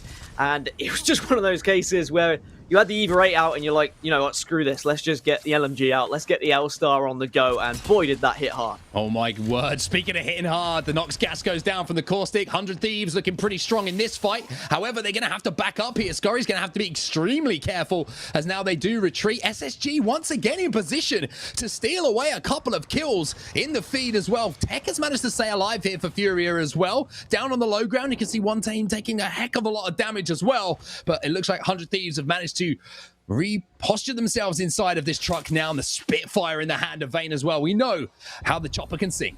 I mean, it's job done from Tech. If he can get into the top 10, they got their kills when they got that wipe initially on Sheesh. Then he manages to, of course, Valkyrie away. If you can get to the top 10, there's some placements, and who knows? Maybe you can get up into the top 5 as well. That's entirely possible. We've seen a few successful rat strategies work out throughout the entirety of this tournament already.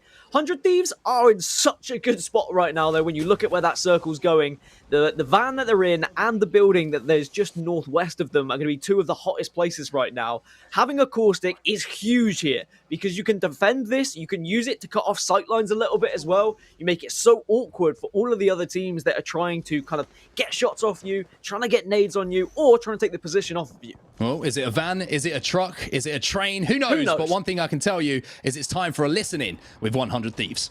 90 off reds. Remember, don't red eye. Be smart, but don't hesitate. We fucking win this game. Still team up here. No Gibble either. I didn't want to pour down the drinks. I know that's bad. Don't lose focus of your main targets. I'm hard looking up here. That team is far. We should let that team leave. We should let this team go up. We should let them. Then we can look down. The Wraith is fucked. Shoot this guy in the open. Crack him, crack him. She's weak. She's weak. She's weak. Gibby's almost cracked too. Belt's flesh.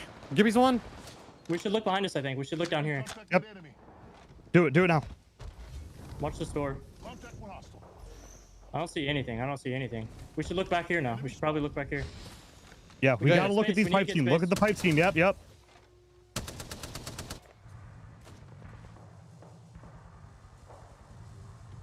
Put an arc on that. There's a guy here. Careful, careful.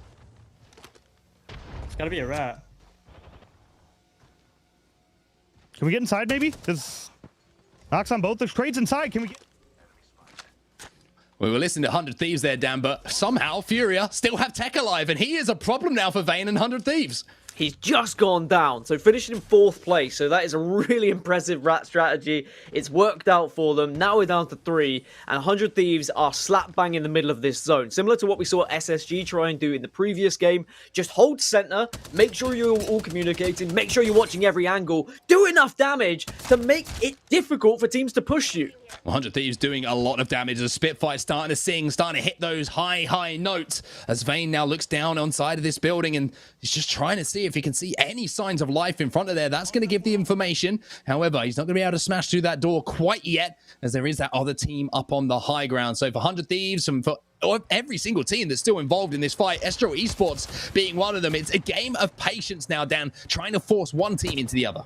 Yeah, you've got a little bit of time to work with here. Everyone just kind of puffing their chests out at one another to say, actually, we've got the best spot. No, we've got the best spot. No, we're going to do more damage. And just by doing damage, you can at least push teams back. If you get a knock, that's when it gets interesting. Oh, 100 Thieves, they're going to have to use the bubble now for that res. However, look at this. One team is going to be padding in. Sinus, please. Might have just decided it's time to go. Vayne manages to get one. Ommu manages to get one as well. And then Sinus, please, now find themselves down to 1. Ommu managed to escape for now. However, he will fall. Vayne's still alive. He'll go back in after hitting the battery, but this just opens the door for Estro Esports to come in and surely finish things off. And that will be the win going to Estro.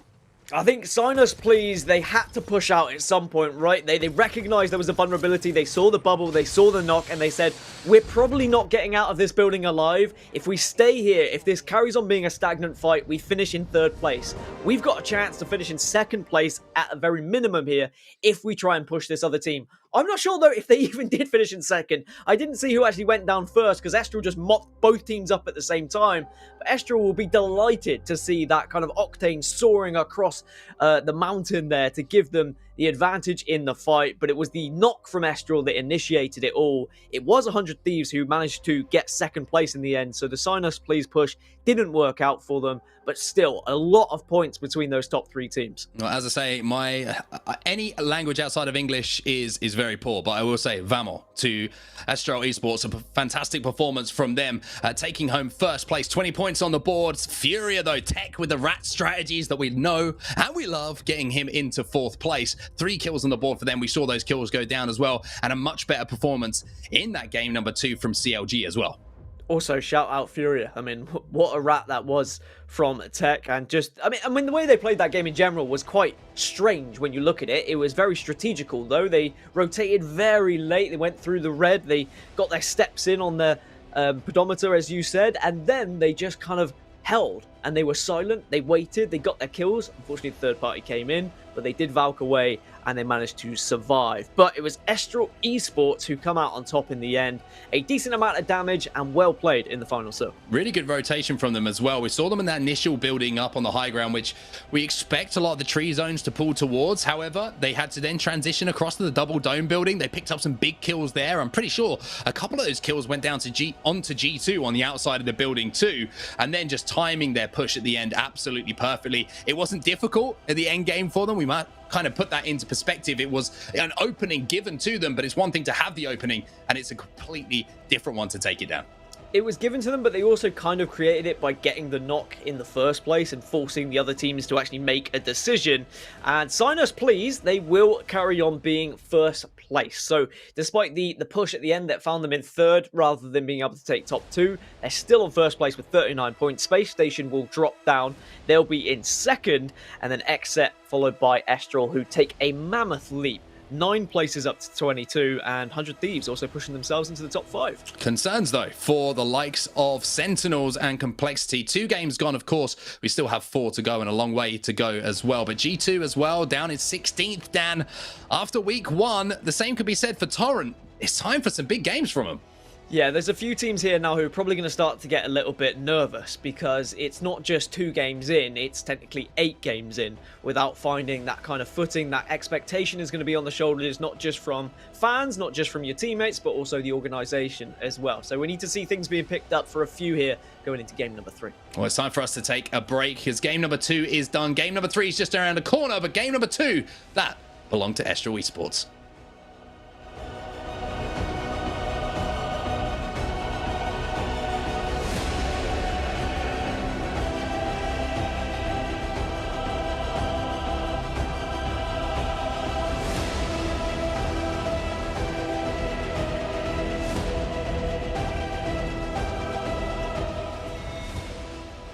Lenovo Legion.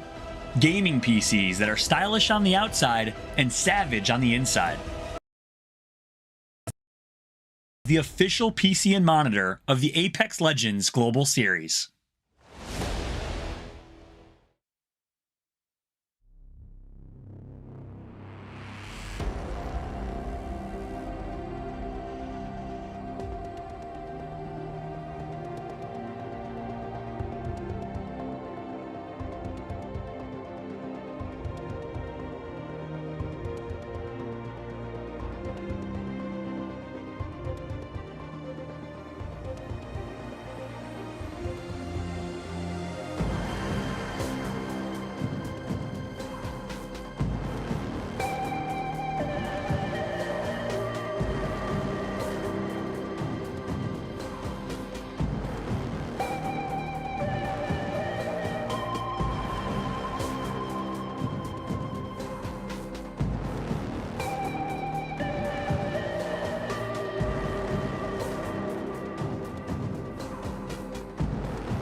Welcome back, everybody, to the ALGS Pro League. 2 games done, 4 to go, and I'm Fallout joined alongside Gaskin as we gear up and get ready for game number 3. But Mexico showing up big time in game 2, Dan. Yeah, and you sound way better saying Mexico than I do. I don't even try and put the accent on it. I just sound stupid when I do, John. So I'll just say that Astro Esports were fantastic in that game. It opened up for them at the end, but the fact they got to that end circle, the way they rotated, very successful, and they will be delighted now to put those points on the board and push their way up in the leaderboards. But it's still Sign Us Please, who are in first place overall right now. Yeah, consistency is key, right? Sign Us Please, back-to-back top 3 finishes for them. They're looking very solid right now, and if they can continue that consistency, they'll find themselves in a good spot. Space Station, middle-of-the-road game. A couple kills that they picked up and were able to get a few points. My biggest question mark is Complexity, Sentinels. Where are you at? Looking forward to seeing them bounce back and have a big game 3. Yeah, I think they're going to take a look at how they're approaching this game and see where changes can be made. I think that Sentinels don't have as much freedom as they did last week. I don't know whether that's people watching week 1 and adjusting their playstyles, whether it's the meta developing ever so slightly from week 1 to 2 with more cryptos turning up here or there and more teams playing edge. Sentinels don't seem to be able to have as much success just running at other teams, playing those third parties themselves, because they're getting third party when they enter those fights. So it's a very difficult line to try and balance yourselves on. Yeah, that's exactly right. We see 100 Thieves in 5th place overall. That was a big last game that they found themselves in top 3. Furia, led by Tech, alongside Zeratricky, Mr. Hakulo, having a really, really solid last game as well. They sneak into the top 6. But of course, it is Sign Us Please and Space Station leading the way here as a result of 2 games. But guess what? Let the Apex games begin, because game number 3 is ready. We're about to drop in to World's Edge and see, will Sentinels be able to finally show some life here? Will Space Station Gaming and Sign Us Please continue their consistency? Those are the key things I'm looking out for going into this next game. Yeah, if Sentinels get going here, then this could mean bad news for the rest of the lobby, because Sentinels, they picked up 90 plus points or whatever it was, 70 plus points. I can't even remember. It was that many points now. It was too many for me to even calculate. Yeah, it was just stupid amount of points. They've only just had 2 bad games, right? They could quite easily just have blasted through these next 4 and suddenly find themselves in first place. So other teams need to be well aware of that. But it's whether there's going to be a little bit of doubt in the camp of Sentinels, because they haven't been able to find that success, because they're not bouncing off of wins, because they're not bouncing off of kills. Questions start to be asked. Maybe arguments start to happen as well between teammates. I'd love to see them bounce back in game 3 here. We'll have to see what happens. And then, guess what's this team's name? I can't really remember. How do you say this? My man had to yeah, he gave it to me. Thank you. I appreciate it. I got to set you up for that one. We got aboard with the one and only Nicewig, a prize in Timmy. Excited to see them. Obviously, they're rotating through over on their side of the map. Meanwhile, look at the top left of your screen. You see Torrent, and you do see Sign Us Please. So impressive for Sign Us Please to be doing so well. Obviously, the first game, they had the ring end up exactly where they wanted it. This is going to be a far rotation for them all the way down to Lava Siphon. And I think this ring is going to pull even further southeast. So pretty much close to a max rotation for them, Gaskin.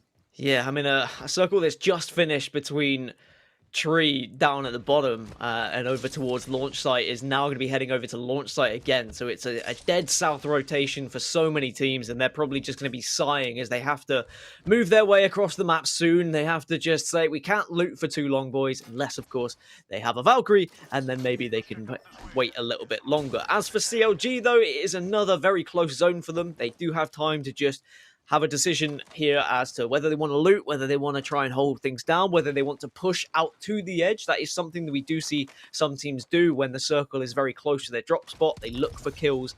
But certainly at the moment, CLG are looking to try to transition somewhere else towards the green zone where they've got the beacon information.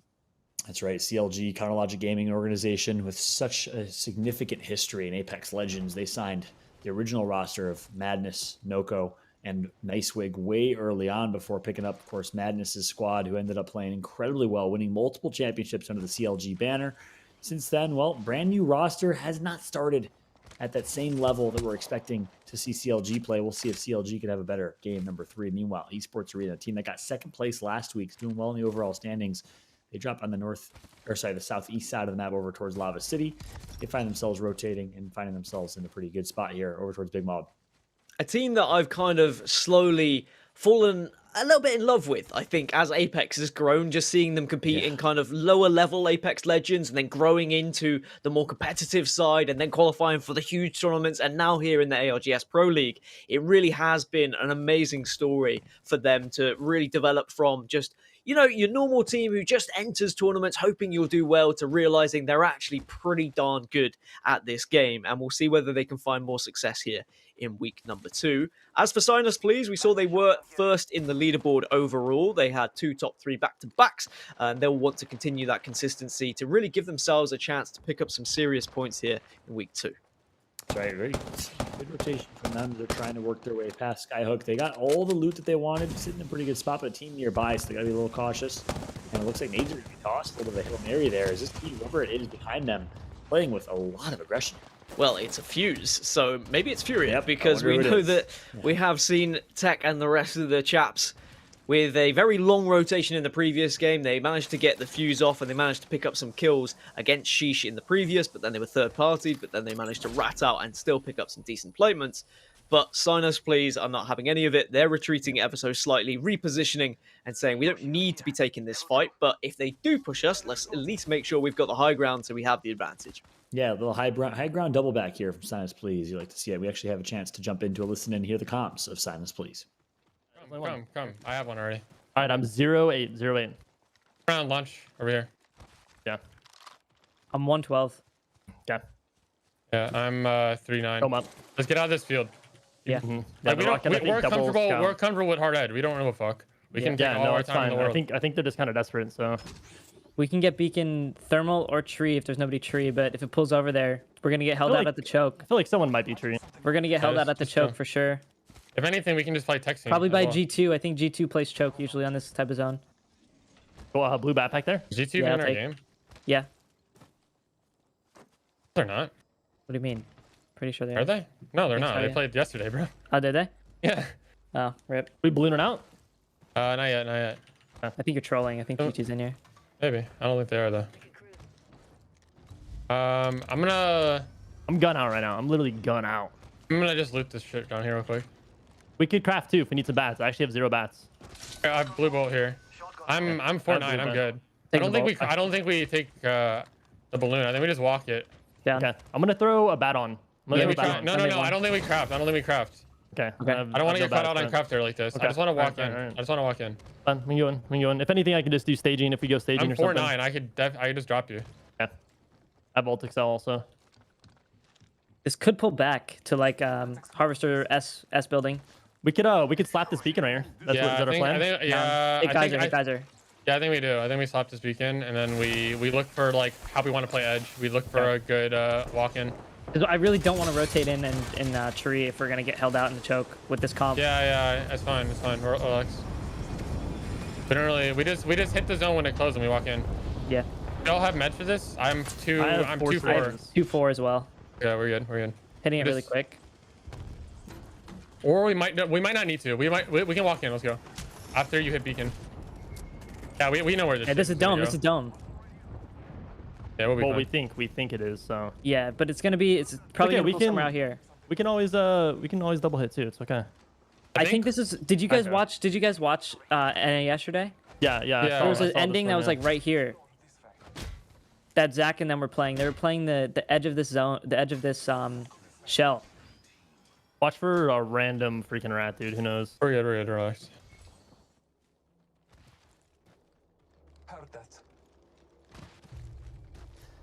All right, so a little bit to dissect there. First things first, friends. G2 is in your lobby, and you know what? I don't know if that's shots fired or what, but G2 hasn't been the most relevant team in this lobby so far, so perhaps that's why they're a little confused there, Dan. Yeah, and elsewhere we saw Esports Arena in just the picture-in-picture. They were in a little bit of trouble here in the southeast of the map, and it's something I wanted to touch on is that they've had the majority of the run of this area of the map. They were actually looting 3 POIs alone as a team because just no one else seemed to be dropping in this area. It was very confusing. It was something I saw from C9's coach that he put up on Twitter. Shout out to PvPX, by the way.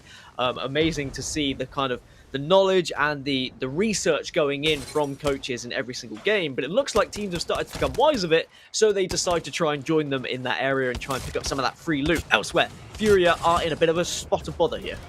That's right, and oh my goodness, it's going to be against SXG, who's been honestly a dragging team so far in the Pro League. I've been very impressed by them. Meanwhile, it looks like ESA is going to take out Torrent, so the bad luck for Torrent continues as they get taken out yet again here early in Game 3. Complexity just making their rotation through and are going to be just comfortably landing on bridge here. It's one of these positions where you can play and it can be a decent spot to hold for some time, but if you start to kind of stack it up in teams above you and below you, it can be a little bit awkward towards the later stages. So I imagine they'll try and move on away from this area for now. We're down to 17 squads, so still a pretty healthy lobby, only a few losses in the early stages, but for the most part, teams have been able to move pretty successfully from point A to B. Yeah, we put a lot of pressure on Complexity. We dissect this team often because the bar is so high for these three, and it's just based on the amount of respect that we have for these three. Monsoon, arguably one of the top IGLs, one of the most beloved players of this community, so incredibly talented, alongside Shiny, former member of Fnatic North America, and Reptar, a longtime duo for Monsoon on this Complexity roster. The longest lasting Complexity member in Apex Legends. The three of them make up such a great team, so we're excited to see what they can do here in Game 3. On their rotation, looks like they're spotting someone out. This is an interesting push, an interesting rotation coming through from Monsoon. And that's what you can do as Wraith. You kind of have the freedom and the flexibility to go out and scout for your team. He's going to double back and get close to his team. Meanwhile, SXG, a very, very far rotation to go for them. Just to go back to listening earlier as well, because obviously we refocused on that fight, but something I was taking away from it was the way they were saying it's going to be a dome finish, and then there was the correction of, well, we think it's going to be a dome finish. Did you see what happened yesterday in NA? And kind of the zones that were pulling here or there, and just trying to work out, is it going to be any sort of similarities to yesterday? Like, these are the zones where it could be finishing. This is something we've already seen. And even though it's sometimes impossible to predict, you do kind of go with your gut feeling of what you've already seen in previous days, even if there is no tendency, even if there is no pattern whatsoever. But as we watch SXG dealing some damage here just to try and show some presence. That's right. SXG, who got third place in the lobby of B versus C last week. On top of Renegades, on top of Complexity, on top of NRG. Very impressive showing from them. We'll see if they can just continue that success. And so far they have. I like what I'm seeing out of this young squad. Golden, Slurpee, and Zednam. Good overall materials, health, good rotation from them. They were playing Edge, and they find themselves rotating. But do have a challenge here, as it looks like there's a couple of teams trying to gatekeep. Yeah, a lot of teams just playing Edge at the moment, and probably because they're assuming the kind of prime positions where you can play in this final circle have been taken, because it is a pretty tricky final circle to play if it is going to be that near dome, and if it's not near dome, it's going to be even more open area, it's going to be even more difficult. But here comes SXG, they want to take this fight. That's right, and the defensive armor is going to come through from their opposing team, so the counter bubble is going to come through as well. We actually have a chance to listen in with SXG and hear their comms amidst the fury. Yo, one shot blood, one shot blood. I got my knock, bro. Heal. Get res. Crack the kid. Nice. Another team. The team about to get an armor swap. Guess I have my knock too. I'm ulting. I think we're good, bro. You can res me. Resin. The fuck? This guy outside my door. Get a swap.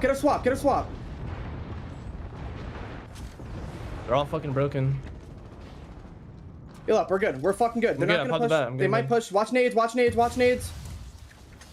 I'm bubbling. I faved gold. Not even the fave. Just hold. Stay alive. We're good. It made me bubble. Full heal. We're gonna have to. We can play patient though. They're behind the wall. I'm gonna try and get angles. Yo, swing on this. They're running. They're running away. We're good. Let me get some loot. Yeah, loot up, loot up. Take your fucking time, bro. We have hella time. We got hella fucking shit. Let's fucking go. Good shit. It's alcohol, dude.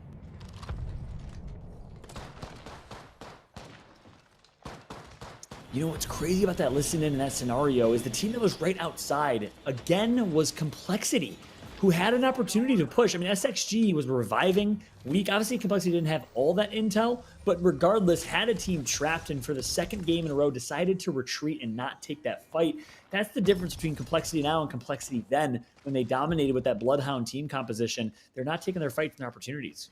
Also maybe a wise decision though, because we've seen more third parties today than Mark's had hot dinners, and I tell you, that is quite a lot, because that man, he knows how to eat. But Complexity, they say, look, if we push this and we fight, yeah, we get 3 KP, but what if there's someone waiting nearby that's going to steal the kills away from us, and then we go down? So instead, they're looking at the zone, they're looking at the rotations and saying, we can get into a good spot right now. We don't need to be forcing the kills will come to us if we can get a position, and there's the zone move. It moves slightly away from Dome, and it's going to be the central kind of lava area between the two. This is a horrible final circle for teams arriving late, I'm telling you. Yeah, so good thing for obviously Complexity rotating earlier. We'll see if it pays off. Xset, welcome. Xset last couple of months to the Apex Legends scene, picked up right before the championships. Now, unfortunately, claimed last member alive for this squad, and he's going to get taken out by the hands of Space Station Gaming. Frex, last alive for SSG. That caustic comes so clutch in moments like these. Really does, and just very important to be able to have that kind of defensive legend that can help you out when you are getting pushed, or just to kind of lay down those barrels after you've got a wipe to try and deter a third party. As 100 Thieves, they're going to move their way over, but CLG in a little bit of spotter bother as well, trying to do what they can, do just about survive, but is there a third party that's going to come along? Looks like they might be okay. They're going to wipe the full squad. Phony, Fury Sucks, and Scissors get taken out. Nice job by CLG. There it is. Do it again, though. There's the third party. Bird goes down though. Nano and has to go huge here. Has to do so much because he's the one who has the shield. But it looks like they've done enough to at least push the team back ever so slightly. But it's not going well because it's G2 Fallout. And that team, yeah, exactly, is G2, who we called out going into this game. And what a game they've had so far. At least have picked up quite a few kills. I think 5 to 6 kills for G2 Esports. So the Controller boys showing up big in game number 3, playing the style of play that works so well for them, which is aggressive. Well, a team we haven't mentioned for quite some time, ever since the start of this game, really, is Sentinels, and they are still alive as we get down to the last 11. But as I say that, Crust has just gone down in the kill feed, so perhaps I shouldn't have said anything after all. I'm really sorry, Sentinels fans, it's entirely my fault, but maybe they can pull this one out. As elsewhere, sheesh, they're holding down this tunnel here, this vault area, and it looks like they're going to try and surprise the team, because Timmy is in such a sneaky place.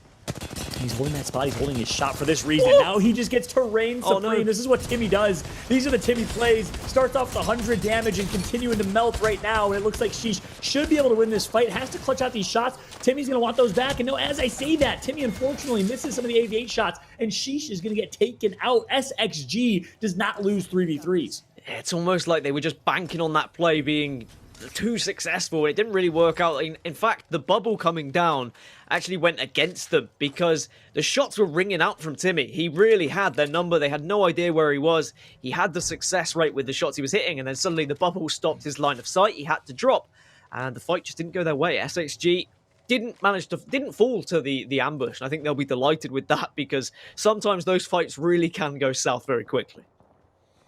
So, teams remaining. Important to note, Space Station in second place out of this one. But look at Sign Us, please, aka SUP. First place overall, still alive. All members of Sentinel still alive.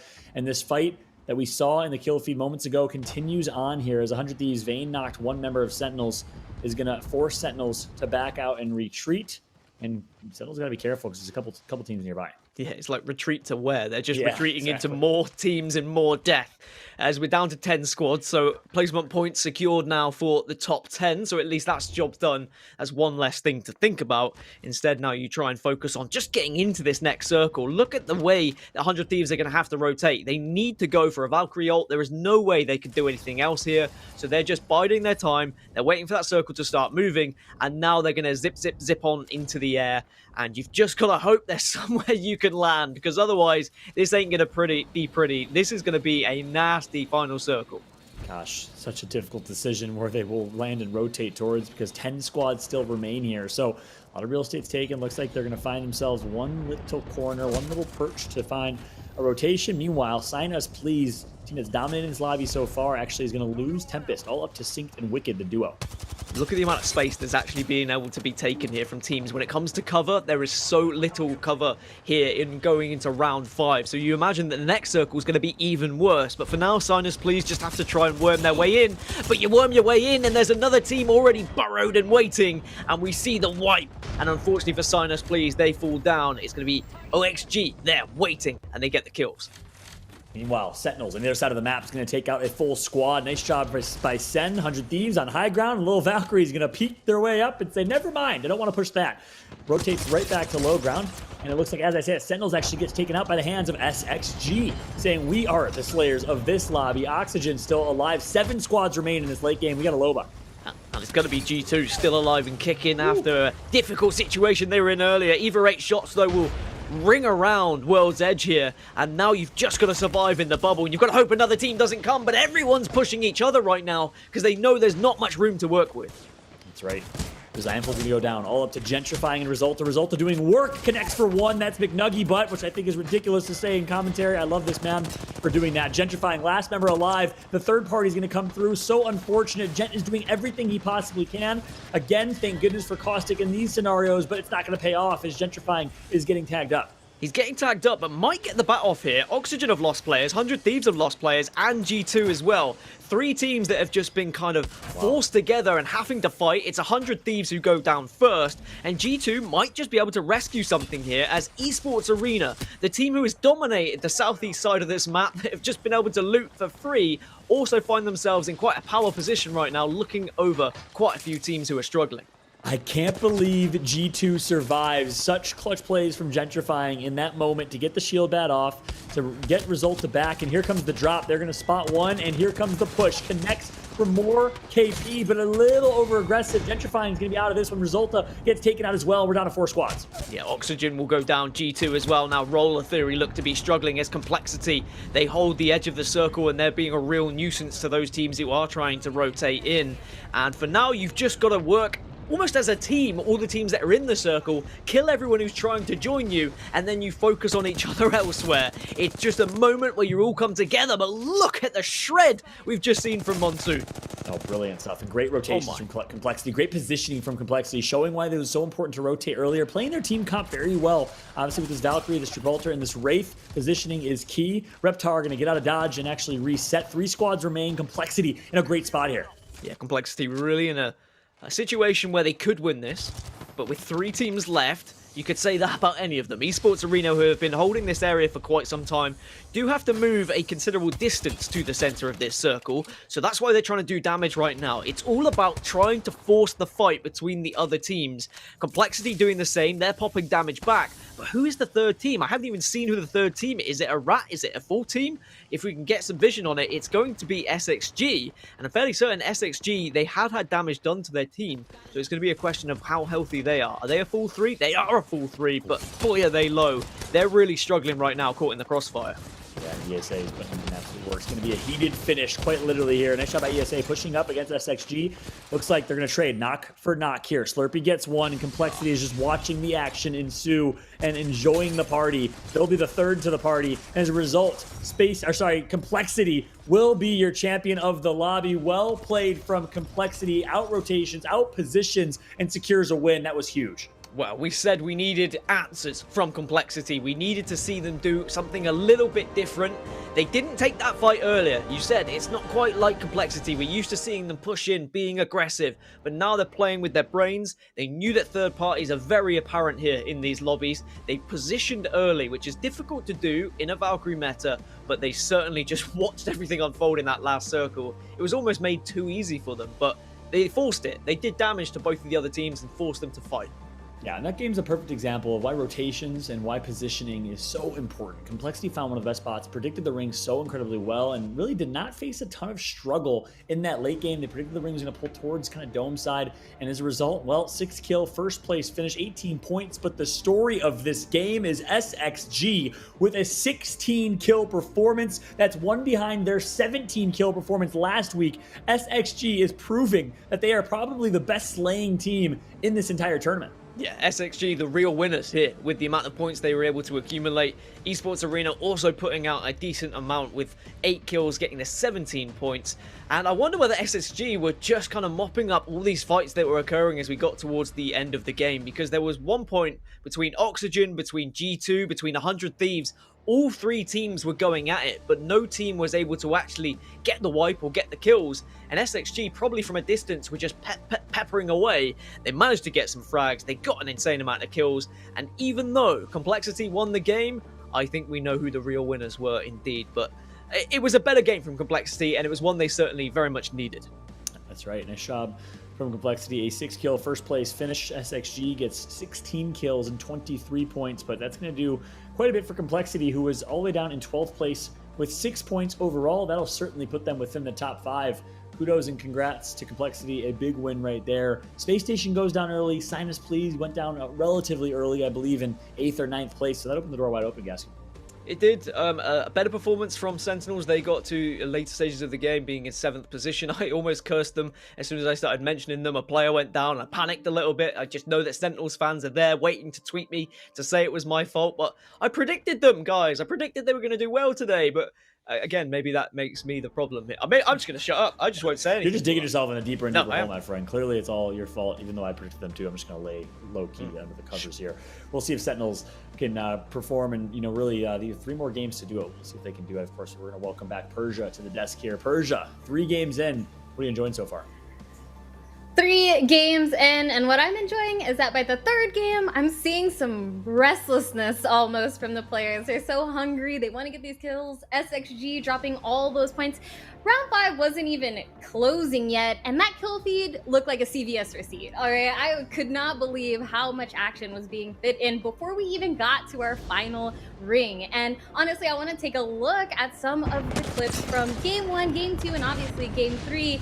Tell me about some of the differences that you saw fall out from game number 1 here and as we progress.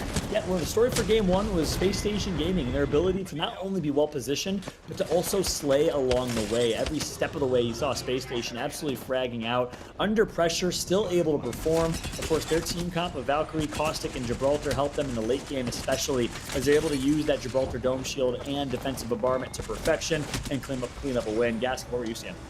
I think we're seeing teams have to try and work out where are the spots we can hold in the end game going to be is where Valkyrie teams are going to look to drop. So even though it might look like it's going to be a quote-unquote god spot, you don't really want to go for that. Instead, you want to go for somewhere that's going to be a little bit quieter, where those Valkyrie teams maybe don't have the access to, whether that be a building, whether that be under a little ledge, or whether that just be kind of away from the priority positions, because then you can mop up the pieces when all the Valk teams just drop on each other and just the carnage unfolds. We've seen that from a few teams who have found victories here today, but at the same point, if you are one of the Valk teams, you've really got to decide and appropriately position yourself at the right time. We've seen some teams go for the early rotations with the Valk, some teams go for the late rotations, and I think you either need to be the first team or the last team. If you're anything in between, you just get caught in the madness. That's a great point. Timing is absolutely crucial with these Valk team comps. Unfortunately, here in Game 2, Complexity got taken out, but their Valk rotation was on point in Game 3. They were the first to rotate, and as a result,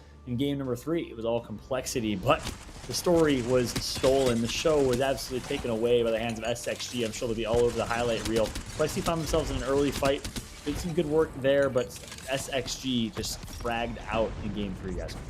Yeah, I'm impressed with how SXG were able to pick up that amount of kills, and honestly, I hope we do have footage of just how they were able to pick it up aside from this one fight we witnessed. But look at what a difference it could have been, because Complexity were putting pressure on them, and they didn't push them. If Complexity had taken down SXG, we might not have seen SXG manage to find as much success, or Complexity may not have won the game. It does show that sometimes you need to show respect to the people you're playing against, because otherwise it can not just punish you, their game, but it can also punish your game as well. This was the big one, though, from SXG, wasn't it? We saw Sheesh waiting. They were going for the ambush, but SXG still won this fight, Fallout, which, for me, was one of the biggest ones that I've seen. And, I mean, Persia, you were watching this unfold. You must have been like, how on earth have they been able to do it? You know, in that last fight we just saw against Team Sheesh, it was a heartbreaker, but you called it perfectly how the bubble kind of cut off the line of sight for Timmy. Didn't quite work out, but you got to give it to SXG for taking on those fights early, taking on third parties early. It's kind of the same theme we saw out of Guild, that taking those early third parties can give you the points that are going to set you apart from the rest of the group. And now we're taking a look at the overall leaderboard to see exactly how that played out for SXG. But look at Sinus, please. Look at him up there, Fallout. Yeah, they're doing so well. Obviously slowed down a little bit finally in game number 3, but the consistency from them has been great alongside Space Station. But SXG moves up 6 places. Complexity moves up 7 places. So that's a big game from them. Esports Arena, who I know we've been a little big on. Gaskin, you've been big on. They go up 4 places as well. Yeah, Esports Arena has been an interesting one. As I mentioned, and just in case people didn't hear in the commentary, you may have seen on Twitter, PvPX was tweeting out the kind of positioning of where people were dropping, where people were looting. Esports Arena had 3 POIs in the bottom right. Like, they just had so much room to work with, so much room to loot, and I'm hoping that's changed. I'm hoping someone's noticed that and might take, like, Big Mord off of them, for example, so that at least they don't have the complete run of the southeast area of the map, because otherwise that happens. They got so much loot, they got so much room, then they were just able to wait, they were patient, and they finished with a really impressive finish in the end. And speaking of tweets, for those of you at home, tweet to us. Use hashtag ALGS. Hit us up on Twitter at PlayApexEsports and let us know how you're feeling about the competition today. Who do you like? Who's your favorite player? Because we want to know. All of our socials are right here on your screen. Twitter at PlayApexEsports, YouTube at PlayApexEsports, and of course Twitch at PlayApex. We're looking forward to hearing from you, and we are also looking forward to seeing more Apex. So let's hop to this quick break and then we'll play the next game.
Well, the second half is about to get underway here of the Apex Legends Global Series North American Pro League, and it's going to be myself, Onset, and Fallout to take you through our next game. That is the fourth one of 6, John, and what a return to complexity, to form. Finally, they get that win on the board. Yeah, it was a win that they needed. Played that to perfection. Again, early rotation from them, opting not to take that fight against SXG, which actually ended up working for both teams, right? SXG survives, places top 3, Complexity wins the game, ended up being the right decision in that game. Obviously, the game before that we casted, not necessarily the case. They decided not to play and take a fight, and as a result, rotating the Skyhook got taken out. So deciding to play less aggressive, more rotational is Complexity. Worked off big time, paid dividends in game 3. Now let's talk about SXG, and I have to be careful every time I'm saying this because you've got SXG, we've got SSG. For someone as simple as me, John, it becomes very, very confusing. But what isn't confusing is the fact that they are fragging out right now. Every time I look at the kill feed, SXG, SXG, SXG, they are putting up so many kills in this lobby, and it's transferring into points like we just saw. Yeah, absolutely. It's been scary to see, to be honest with you. In EU, we have Scars. 3v3 fights, arguably the best 3v3 pound-for-pound team in the game. And obviously in North America, you'd expect that title to be in the hands of NRG, of Sentinels. But it's been SXG that's really shown that they are some of the best fraggers and slayers and shooters in the game. It is hard to take these guys down in a 3v3. It's been really, really impressive. One team, or should I say 2 teams, that I'm a little bit concerned about, though, are Sentinels. Understandably, what a turnaround it's been from their performance in week 1 to what we see now. But also G2.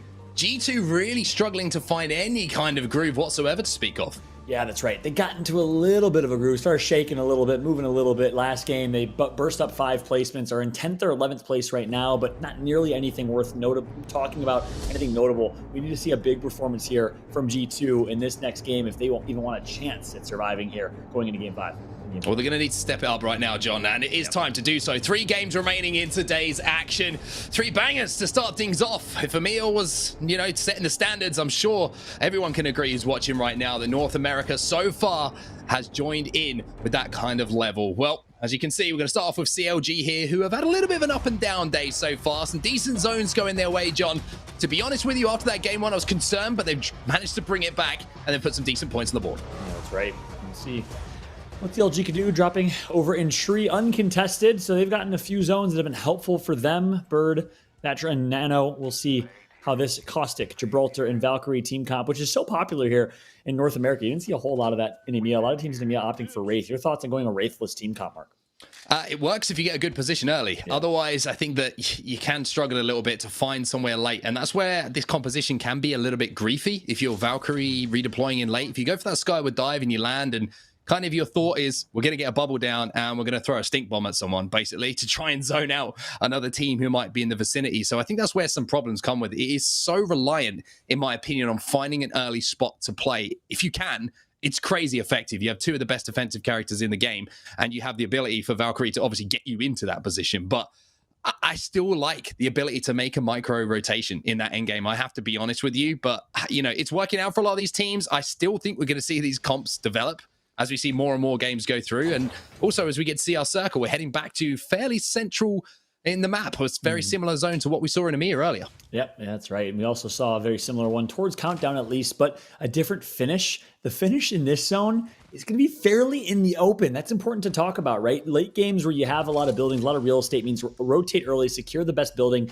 in the game, and kind of post up. This zone is going to be absolutely chaotic because there's not a whole lot of cover. It's fairly open zone, a lot of no man's land, so it'll be a chaotic finish, that's for sure. I'm interested to see how Complexity plays this. Do they decide to go for an early rotation to try and find a spot? Because in this type of zone, it might actually be scary. It might actually work against you to rotate early because then you find yourselves getting focused by teams that are working in. It's a tough one for sure. And I think a lot of teams will be having that thought process go through their mind right now. Do we want to think that we have the timing to beat other teams to a spot that we want to play? Are there other spots that we know are available if we can't get our initial spot? Or do we want to play a little bit slower? Like you mentioned, play towards the edge of zone, see where those openings appear, and then try and capitalize on them when they do appear. But each of the strategies comes with its own risk, right? You try and play for an early spot, someone's there, all of a sudden you're on the back foot immediately. You might have to take an early fight. You could be out in the first 5 or 6 teams. However, if you play edge, there's no guarantee that there's going to be a way in towards that zone with teams moving in. So it's a tough zone to play. You're completely right. Yeah, it is. Just Complexity finds a team rotating through a balloon. and doing a good job just getting as much loot as possible. That's the wise decision. I think that you don't want to necessarily way too early rotate for the reasons we've talked about. Instead, loot up as much as possible. See if you can find a couple edge teams here. Meanwhile, 100 Thieves, another team that's going to have a really far rotation to go. They find themselves in Harvester on their rotation from a launch site where they're dropping, likely playing against a potential CLG squad that might be here in Harvester with them on their rotation. Yeah, a little bit of a tough start here for 100 Thieves. Not only not the armor that they want to be playing with, but also taking a lot of damage. So CLG are that team, you're quite right, who are making their rotation already towards, from tree, I should say, through Harvester. And to be honest with you, I think the CLG are just going to try and get that damage down to maybe beat their opposition 100 Thieves on timing, but it looks like a change of direction here, a change of rotation. That's what I mean about plan A and plan B, right? They do have Valkyrie as well, so they can go over the top of this mountain range if this tunnel is currently occupied or if there's a team in landslide. But if they can hold this down, they might be comfortable for some time, especially gatekeeping any other teams coming from the south. Yeah, they're going to opt to not get that extra loot. I mean, there must be well kitted from tree. Just continue their rotation through. And you said plan A, plan B. That's spot on. What people don't realize is that these pro players have worked and perfected these strats, these rotations, right? That is, when we say rotation, it's, hey, okay, plan A, plan B, plan C. What are the potential zones that it can pull? And as a result, where can we potentially rotate that gives us the most amount of flexibility, freedom? They practice these rotations and they have a few different options in the book time and time again in scrims and in other competitions. Is now SSG finds himself on their rotation as well over a countdown. Yeah, Space Station being pretty smart about things here. They actually managed to get a knock, and I'm pretty sure they secured the KP as well onto Estral Esports, but a couple of shots came in from that upper building also here in Countdown, so they decided not to get too aggressive because of the fact that third party might have been on the horizon. Should that fight have taken an extra 5-10 seconds than what they would have wanted it to take. So smart decision making here from Space Station. Those little things are what can change your game, to having 2 KP and going out in 19th place, to getting towards end game, to picking up 7-8 on your way to doing so. Small details here, and the attention to detail from Space Station is something which really does separate them for me. Yeah. Interested to see where the zone's going to pull. Is it going to continue to pull towards Countdown, or will it pull further east? I'm kind of hoping for an eastward pull and a kind of a crazy finish with not a whole lot of cover, as we've been kind of previewing and talking about. Space Station made a quick rotation over from their drop spot. Good job to them. They do typically drop Lava Fissure and have been controlling Lava Fissure, the entire drop spot throughout. Meanwhile, we do have Sign Us Please nearby, and it looks like... Yeah, okay, it's going to be... You haven't been able to pick this up for free. Leveling up shield. Sign Us Please is the other side of that mountain. Yeah, nice little portal in to get that care package. Maybe not the weaponry they were looking for, but a purple armor is never going to be turned down in a... Very often you get to leave your POI with every single player coated out in the velvet purple or golds or whatever it might be. So everything's going to be very, very useful that's coming in those care packages. But for now, 100 Thieves, we saw them earlier on over in Harvester. They've made their way towards the train tunnel now. Fury are now making their move. And once again, I'm very interested in the way that Fury have rotated already today. John, as you see, they're actually going to be landing on a team, and Zeratrick is going to take a few bullets on his way down. So this might be a little bit more of a rough landing than they thought. Yeah, this is an interesting decision. Like you said, the rotations have been certainly interesting because they do drop Countdown. And they had Countdown, I think, uncontested, but decided to do a little swap and work on the outside. So they're predicting a different type of pull here. Not sure if that's the right play or the right pull, but perhaps there's method to their madness. Perhaps there's something we don't know as Furia wants to take that 3v3 fight, it looks like. Meanwhile, the winners of game number 2 is Astral Esports. They're alive and currently well. Yeah, I wonder if that was a res that managed to come in for them. They're moving away from where that res beacon was, so they're back up to full health for now. And you can see we have a full lobby, 60 players that's still alive. So nobody in the observer screen right now watching their teammates do the rest of the business for them. Esports Arena, they're making their move. And I'd be very interested to actually watch a full game from Esports Arena and tune into one of their streams to see how they do approach this, because it's so often that they find themselves in a great spot towards endgame. And they're so good at pressurizing teams as well. But I tell you what, I don't want to make too much noise. And I don't know if it's just me as a commentator thing, but I think I'm going to give things away if I make too much noise. But here is Sentinels, and good morning, good night to Esports Arena. That is also just Lou doing Lou things with the flatline, melting, turns, and trusts his teammates to finish that kill, and immediately starts doing the same thing to the other 2 members of that squad. Obviously, a complete ambush right there, so not much that ESA can do, but boy, oh boy, is it not entertaining to watch Lou do his thing. Everybody at home has seen that meme, right, where it just goes, do-do-do-do-do. We'll be right back. If that pause, just as that Gibby walk around the corner into 3 of the crosshairs, somebody get on Twitter, somebody make it happen, and somebody tag us, because I'd enjoy that one for sure. G2 now, one of the the teams I mentioned at the start who need desperately to step it up in this game have now landed on top of this drill tower, which by the looks of things might actually be where this zone is ending. We do see finishes around here. Gentrifying taking a huge amount of damage, but just about managing to survive here. And the fact that they do have Caustic here is going to give them that cover that they need to survive.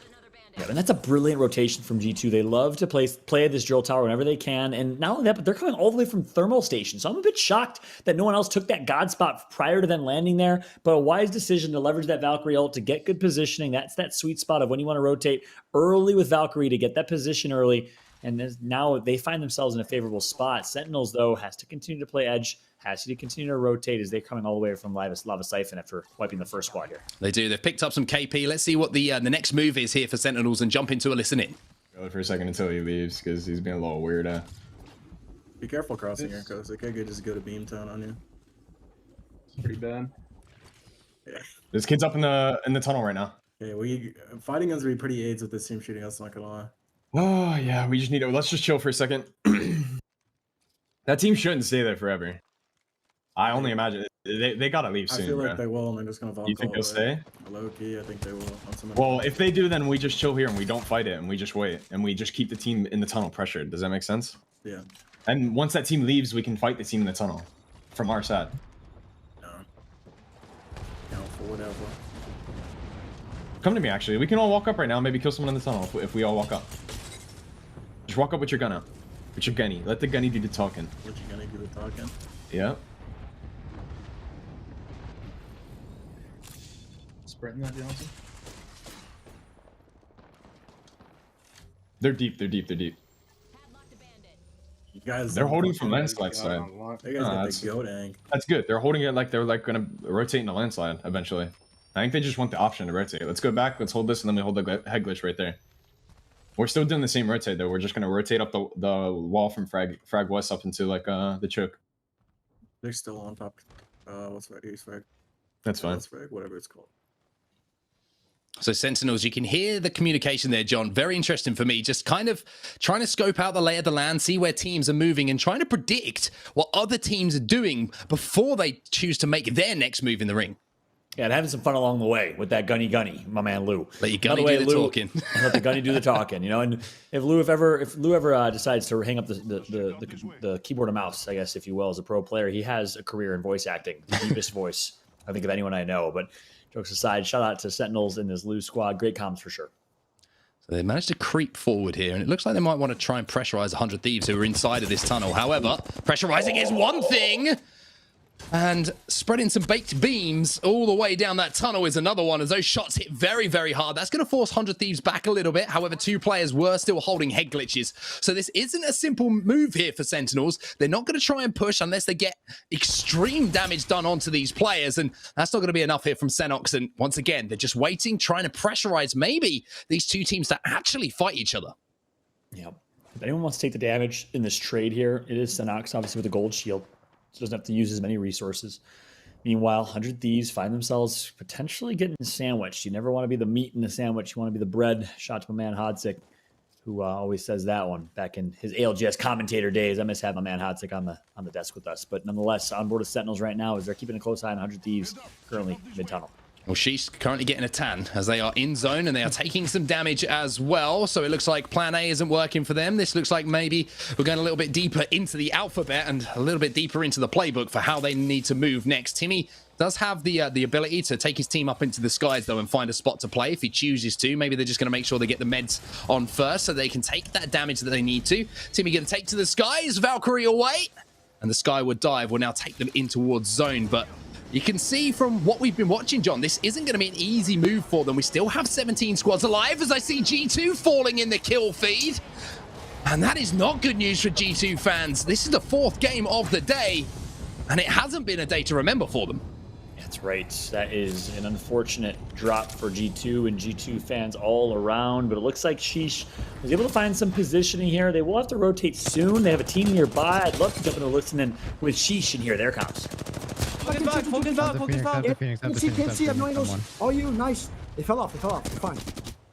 We can play down below on the right side if we need to. I need the old cell. Do you have it? Who has it? I gave it to you. I used it. No, I used it. It's fine. That's fine. 100% okay. We can play on the bottom right here. Any countdown. We're okay. 86. Yeah, I'm looking. Can't really fight this because the team on the left is looking. Yeah, I'm also I have 2 running out of cells meds. left. Yeah, I have 2 cells left. I can drop you. Okay. Down. Thank you. We're gonna need to fall and just hold there, boys. That's it. It's our only option. Oh, I actually stood down. I watch this team into this team in front of us. Wait. Pay attention above us. I think I just heard a Valkyrie. I think I just heard a Valkyrie. As well. We're good. I'm looking. Watching right now. We're fine. Yeah, no, we're good. We're chilling. I think we're good. We got this shit, boys. I broke both of their doors, by the way. Nice. It's huge. It's good. Team out. They're rotating away. Are they? They're playing this. We can take this 3v3. I'm just saying that right now. Might be able to. We're gonna have to do it soon though if we're gonna do this, boys. Yeah, they're gone. We should take this up. Can we get in there? Oh, they have traps down here. You should place traps. I'm here. We're good. I'm watching back door. I'm watching back door for you. I'm looking. I'm not close. I have nades as well. I'm not close. If they bubble, I'm gonna go onto you. Yeah. Oh, it's cracked one. I'm taking 2. I'm taking 3. I'm throwing my ult deep in there. I'm throwing it deep in there. Throw deep. Bubbling. Help me heals. I'm looking. They're all on the other side. They're all on your side. I can't look to me. I can't see. All on your side. You got stuck. Yeah. Back up. I dropped down. This caustic, you can't. Might just have to drop and leave me. I have to. We come up. Fuck. I can't. Ulting that as well. Just make sure they don't look at us. They have cluster traps down here as well. Oh my god. I'm healing. I'm popping heals. Wow, what we just saw from Frex and SSG right there was brilliant. Great team firing beams. A prize knocks him and thwarts off the threat of the opponents right there. Well done, well played. This is where G2 got taken out, and it looks like 100 Thieves is going to read the result. Yeah, a little bit of loot for 100 Thieves to take, and 15 squads now remaining as Sheesh were eliminated, I'm pretty sure, in the last few seconds or so. Certainly, Nicewig went down, so we'll have to keep our eyes on that feed to see if that was indeed the case. But look at the teams that have been eliminated so far. Esports Arena, unfortunately, I hyped them up too much. They're gone. G2 Sentinels also eliminated. Bad Boys and OXG gone. Sentinels and G2, John. Not a day to remember whatsoever for either of those lineups.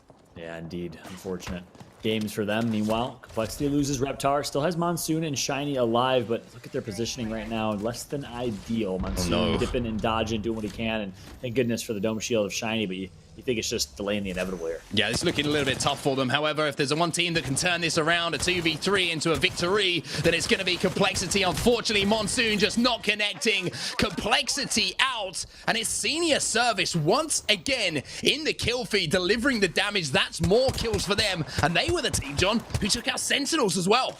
Yeah, Senior Service looking really, really strong. Golden of SXG was able to actually steal one of those. And look at this, SXG again find themselves in a aggressive position, looking to take some kills and take some fights. This is likely going to be Senior Service right in front of them, I believe. So that's a tough 3v3 to take against Noko and Co. They've been looking great as of the Pro League. Yeah, certainly two teams who are riding high on momentum from the fights they've taken and won so far in this game number 4. Another team that's very noticeable so far in the kill feed is Space Station. Not only the knock they managed to pick up and the kill they managed to pick up a little bit earlier on against Sheesh, but they keep popping up. I'm seeing the Prowler of Frex doing work. I'm seeing a charge rifle pop up as well to assist, and they really seem to be working well. But I tell you what, that defensive bombardment has just done a hell of a lot of damage. Right, meanwhile, we got a rat in our picture-in-picture. Nice shot from SSG pushing up, and that's going to be it. Nice kills picked up, but Blitzen's going to join the fight here. So it's a three-way party, and SXG finds themselves getting the last laugh. A great push, but Zetnim perhaps a little over-aggressive. He's going to get shut down by Davis. Slurpee G needs to go big with the wingman. Misses a couple, but connects for the ones that matter. Slurpee G cleaning up the mess that was left behind. That Senior Service now out, so their strong start in this game is slowed down to a halt, as now down to 2 players. Golden and Slurpee G have to do the work. There's a team trying to gatekeep them up on this hill as well, but look at that damage from the wingman. The problem is the zone is doing all the damage here to Slurpee G. He falls to his knees as we now jump over to Furia. They're involved in a bubble fight. They get 2, as now we're down to 10 squads. And look at this. 100 Thieves was able to just skirt their way on to this God spot in high ground and really get it for free. Didn't have to do a whole lot to earn that because someone else did the work taking out G2. We missed that fight, but whoever took out G2 did 100 Thieves a huge favor. And now 100 Thieves with a brilliant opportunity to win this game currently sitting Godspot. Look what their zone's going to pull as well. Where do you look? They're doing so much damage that they can't decide where they actually want to focus their fire. There was nades hitting left, right, and center. Everyone up to purple now on 100 Thieves, and I'm pretty sure with the damage that's been done as well here, John, they've got to be closing in on those red Evo shields too. That's right. 100 Thieves enters Apex Legends. We know Courage and the 100 Thieves crew has been massive on Apex, and it's great to see them re-entering the scene. And now this 100 Thieves squad, the champions of ALGS North America in Season 1, find themselves in a perfect opportunity to win this game, represent well, and slowly but surely work their way up the overall leaderboards. They're in 5th place. A first place finish here will surely put them in the top 3. Wow, these shots from Onmu, they are just harassing everybody who's trying to move in on this position, trying to find anywhere to play. They want to hold off all of the teams from being able to play underneath them. That's where it becomes a problem for 100 Thieves, and that's where they're trying to deny anyone moving up into that space. If the teams get underneath them, John, that means at some point 100 Thieves have to drop, and when they drop, they'll be stunned, and when they're stunned, they'll be vulnerable. That's right. Sign us, please. It's actually right below them. So we have number 1 versus number 5 stacked like a pancake right now, one above the other.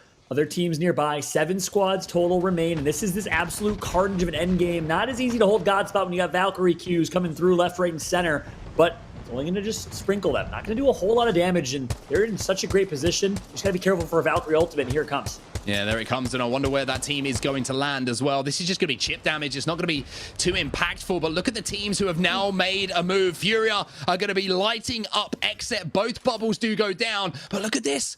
There's a Loberol gone down. The black market has supplied Fury with a Kraber, and he could have a massive say on this endgame now. No way. We know what Fury can do with his Kraber in hands. We saw it during championships just months ago, but the question is he going to have a chance to use it? They're under so much duress, of course, from the hands of 100 Thieves above them. Fury going to get hit by that defensive bombardment. He goes down. 6 squads remain. 100 Thieves just raining down fire, raining down terror on everybody who is trying to move in under them. These teams are just taking damage, but can they turn it into KP? Space Station, one of those teams here, John, who have again made it to endgame. They're inside of the top 5. That's right. We saw a sync get taken out from Sign Us, please.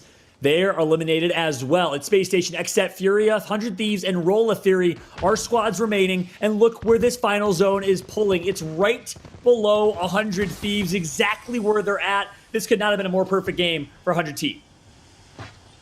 And now you get that little moment of calm. Can you imagine that below this tower is a circle, and everybody has a quarter of it to play. 100 Thieves on top. They're kind of like the spacer that you see on the top of a pizza holding the lid up. But for now, they just got to try and force these teams to fight. Force them into each other. Any damage they do is good damage because another team might see it and decide to try and pounce. That's right. This is the calm before the storm here. Teams are just huddling around these rocks, finding animation that they can creep on into. Meanwhile, 100 Thieves on high ground, sitting pretty, watching everyone below them like the aristocrats they are. Currently, with complete control of this game, Rolla Theory is going to do what they can. Furia, they'll do what they can. It's going to be madness below them, and 100 Thieves just gets to laugh and watch. 100 Thieves have the ability to use the Nox gas in endgame as well. So when all these teams are forced into each other, they can just throw that Nox gas down from the caustic and really upset things before having to drop. So you have to say the pieces may be starting to fall in place for them. Exit on the outside, though. I think that Space Station just around this corner. And I tell you what, this is getting a little bit too close for comfort as now SSG and Furia start to engage. Both bubbles down. That's right. No caustic in the hands of this Furia squad, and that's going to potentially hurt them here. Thank goodness for Gibraltar Domes. Space Station wants to enter the fray. Great cracks going to come through. Dropped connects for about 50. Popping some of the caustic gas as well, and that's the difference maker here. Oh, shots coming down from above, though, and look at this. It's 100 Thieves making their move as well. SSG gone, and I'm pretty sure that Furia are gone as well. We're now down to 3, and it's 100 Thieves who are just looking down on everybody and saying, what up, boys? It's time for us to win the game. And they just get to enjoy the views right here on World's Edge. What a fun one. What a great one. And again, that's what happens if you rotate and get credited for that early rotation. You get the best spot in the game, and obviously it's a lot easier when you have a Valkyrie on your team. So positioning is key, and that's going to pay off for 100 Thieves. Meanwhile, Rolla Theory is just going to try and secure a second place here because this really looks to be 100 Thieves' game unless they can pull something crazy off. That's the problem for 100 Thieves here. Those players who are currently sat down on that low ground, they're going to bubble out, though. This is so big from 100 Thieves. They managed to go down into the low ground. However, they've taken damage from this caustic Nox gas that is doing all sorts of damage to 100 Thieves. They're managing to get some knocks, but as as I said, the players who are on those legs are going to cause problems. Scurry, though, finds one, tries to secure the kills for himself, and in the end, it will be Xset who hold the low ground and survive to tell the tale of first place.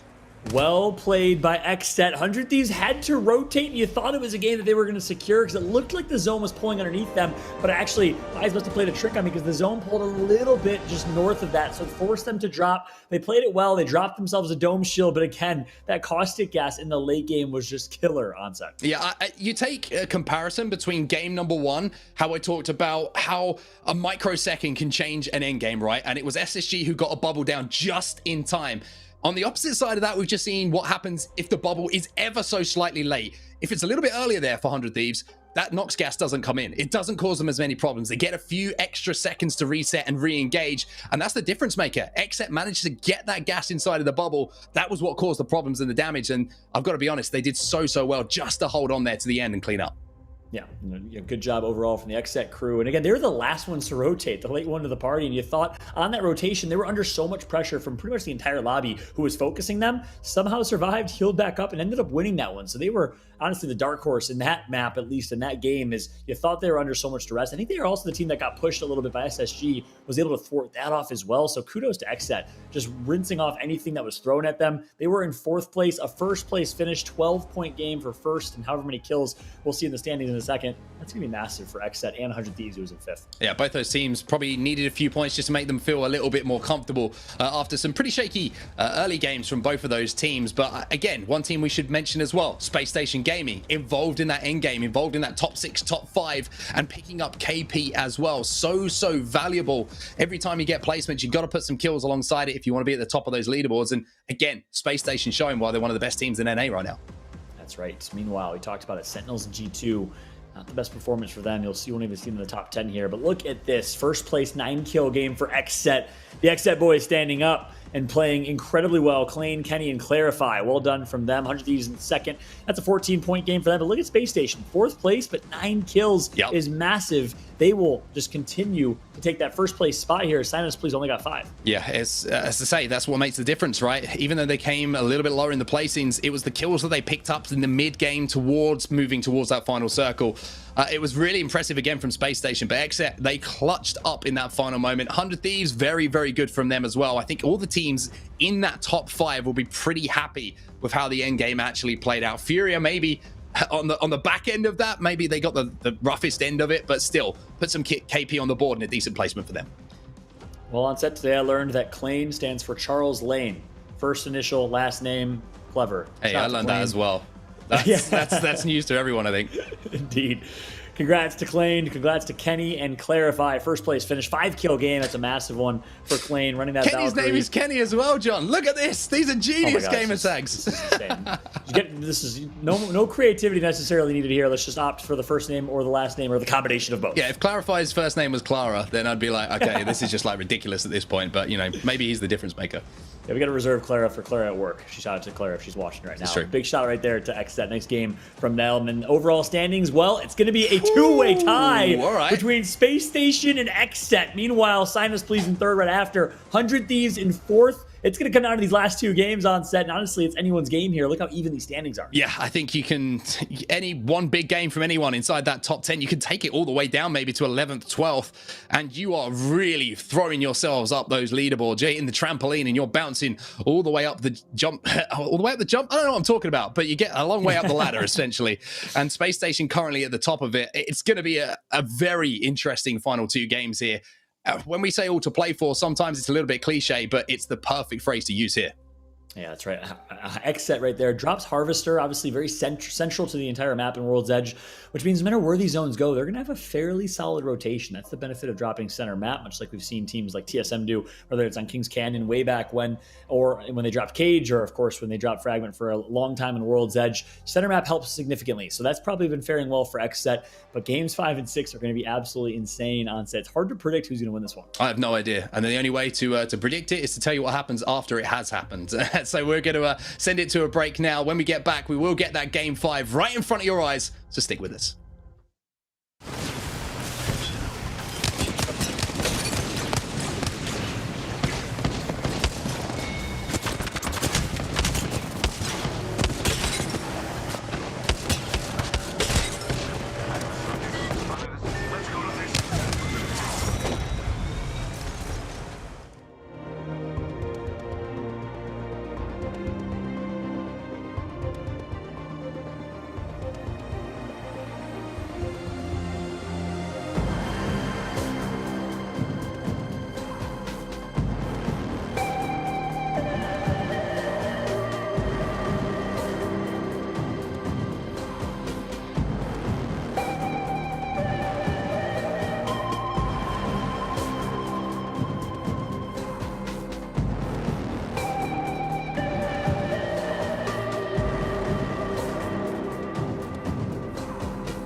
Game 5 is about to be live as we're back here in the Apex Legends Global Series North American Pro League, and what a first 4 games it has been. On set here with Dan Gaskin back alongside me, looking as handsome as ever, and that beard is looking as magical as all of the Harry Potter books combined into one, Dan. Looks glorious. Lovely. That is really magical, by the way. If it can't get much more magical than that. So, A, thank you. B, back to Apex. Also pretty magical because, as you can tell, I don't like taking compliments, by the way.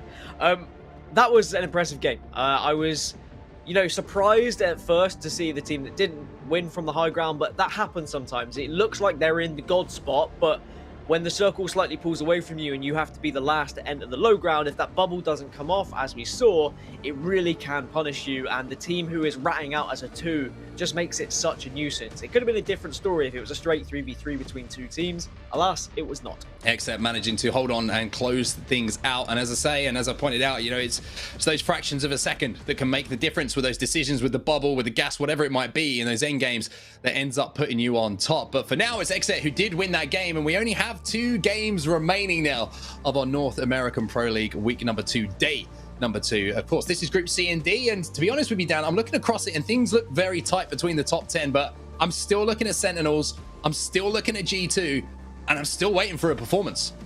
Yeah, I mean, we saw a glimpse of hope from G2 in game number 3, but game 4 just went straight back down the toilet for them, if I'm honest. Sentinels, again, they had a 7th place in game 3, and I was like, all right, well, maybe they'll start to amp it up. Didn't quite manage to come together, but I think Nicewig put it really nicely on Twitter. Nicewig, he does things nicely. He said, look, sometimes in Apex Legends, things don't go your way. Don't get too down on yourselves. It's another thing that I will reiterate here, that players shouldn't get too worried about a poor performance in a certain week or a certain game, because sometimes that's just how the cookie crumbles. Your rotation might not work out. A team might appear out of nowhere. You might get third-partied. It might be something out of your control. You've played it perfectly, but another team just shows up out of nowhere to ruin your day. That's Apex. That's Battle Royales. You've just got to be able to suck it up, move on to the next game, and go again. Very inspirational from yourself. A nice week. I would say after 2 weeks, you should start to be slightly concerned that things aren't going your way, okay? I'm that kind of guy. Yeah, okay. I'm that guy. I'm the bad guy here, all right? I'll play bad cop while you play good cop, because for G2, it's been 2 weeks now, and we're still yet to see that performance we expect from them. But like I say, and like you say, sometimes things don't go your way, and it's just one game away. Maybe game 5 is going to be that performance from them. Space Station, though, Dan, talk to me about their consistency, because it's been so fun to watch these guys today. Yeah, Space Station are a team that have just really shown that it doesn't matter what zone it is, they will find a way to get to the end game, right? Even though there has been kind of the odd game here or there where they've kind of dropped into like 10th or 12th. For the most part, they get to those last circles. And sometimes a last circle or close to the last circle still finds you in top 12, top 13, depending on it. Yeah. But their consistency has been incredible. Also, by the way, Sentinels are in a little bit of a scuffle. And also, again, Esports Arena have got the entirety of Big Mord and Lava City. It doesn't look like they're going to get the entire of Dome, but for one game, teams decided they didn't want to allow Esports Arena to have this entire southeast area, but it seems like now they're going back to just giving them Big Mord and Lava City for free. And a beacon, which is always great news if you're landing and you get that beacon to give you that early zone information. It's something that teams, sometimes you don't get it. We've seen teams landed at Frag East, and the first thing that comes out of their mouth in the comms is no beacon, which is just followed by a kind of 3-4 seconds of the sound of sadness. And then everything kind of returns to normal again. But we did get to see the first zone. Now we're going to see that second zone. Geyser, Big Mord, and a little edge of Lava Siphon involved. But it's looking like that Hill House might be prime position here, Dan. Yeah, we've already seen a Hill House finish today, and it was a game that was predicted early by one of the teams, and certainly if you can take that Hill House position, you will find yourself in a comfortable spot for the majority of the game, at least until the final circle or two, unless a Valkyrie team decides they want to try and drop on you. Space Station, after speaking about all their consistency, they did just lose one player, but managed to get him back up. I say lose him, he was just knocked down on the floor, but they can reassess what they want to do with this one, because it's Furia on the other side of things, and it is a fight that is unfolding in the very early stages of this game. And looking at the armors across the board as well, Furia, I think, have a HP advantage here, so if they can close the ground, they might be able to actually do a fair amount of damage, but our winners of game number 4, things aren't looking quite as healthy for them here, as Kenny is going to be finished off, and it's Sentinels who are trying to be aggressive here to finish off the final 2. Yeah, Sentinels have kind of pinned Exet here, and Oxygen on the other side as well. So I think Sentinels will probably not push this one. Instead, they're just going to try and lay down some suppressing fire to Exet and use this as an opportunity to rotate round and get ahead of these teams early. Because as we know, it is very important to try and rotate in the early stages if you are in a kind of sticky situation in no man's land. And Exet, well, they're definitely in a sticky situation. They're down to 2. They do have the banner, however, and now they're looking to see if they can get to a beacon. Yeah, we talk about how good Valkyrie is for getting in zone. It's also very good for getting out of zone with a banner and finding yourself a respawn beacon to play from. So that's another thing that Valkyrie brings to the party. However, there was a team up on that respawn building, so you can see a couple of shots being taken by Clarify. Klein also spotted that player out, and Kenny's going to have to wait a few more moments before getting back into the action here. Gotta be careful.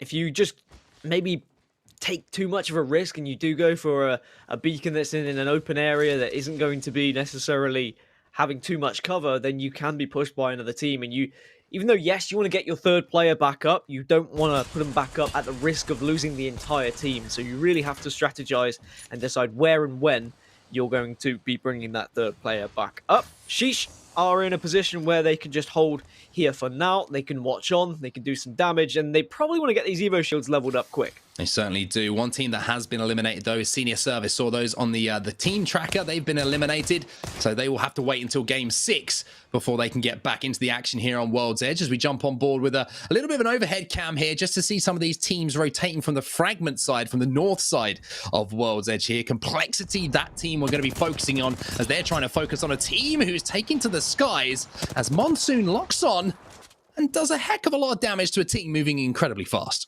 Yeah, a lot of damage. A few teams kind of I look can't to the aim skies that there. well, Dan, when someone's standing still in front of me on mouse and key. I'm just saying. That's why I play controller. That is why you play controller, but hey, you know what? Controller players, they have their place too. Don't you worry.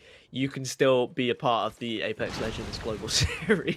But, I mean, you can't. I'm lying. I'm trying to big you up, but you're not going to. You're staying here. You're commentating with me forever. Okay, fair enough. I'll give you that one. Well, they're going to get a care package here, Dan, which is good news for Complexity, and they're going to find a Spitfire as well. So Monsoon's going to have even more ammo, and something to also take into note as well is you don't have that ammo in the inventory either, so he's going to be able to move up, and he's going to be able to get some extra meds in that bag. Let's go this way. Yeah, just Complexity slowly making their way downtown. I almost started a song then, but I'm not going to carry on with it.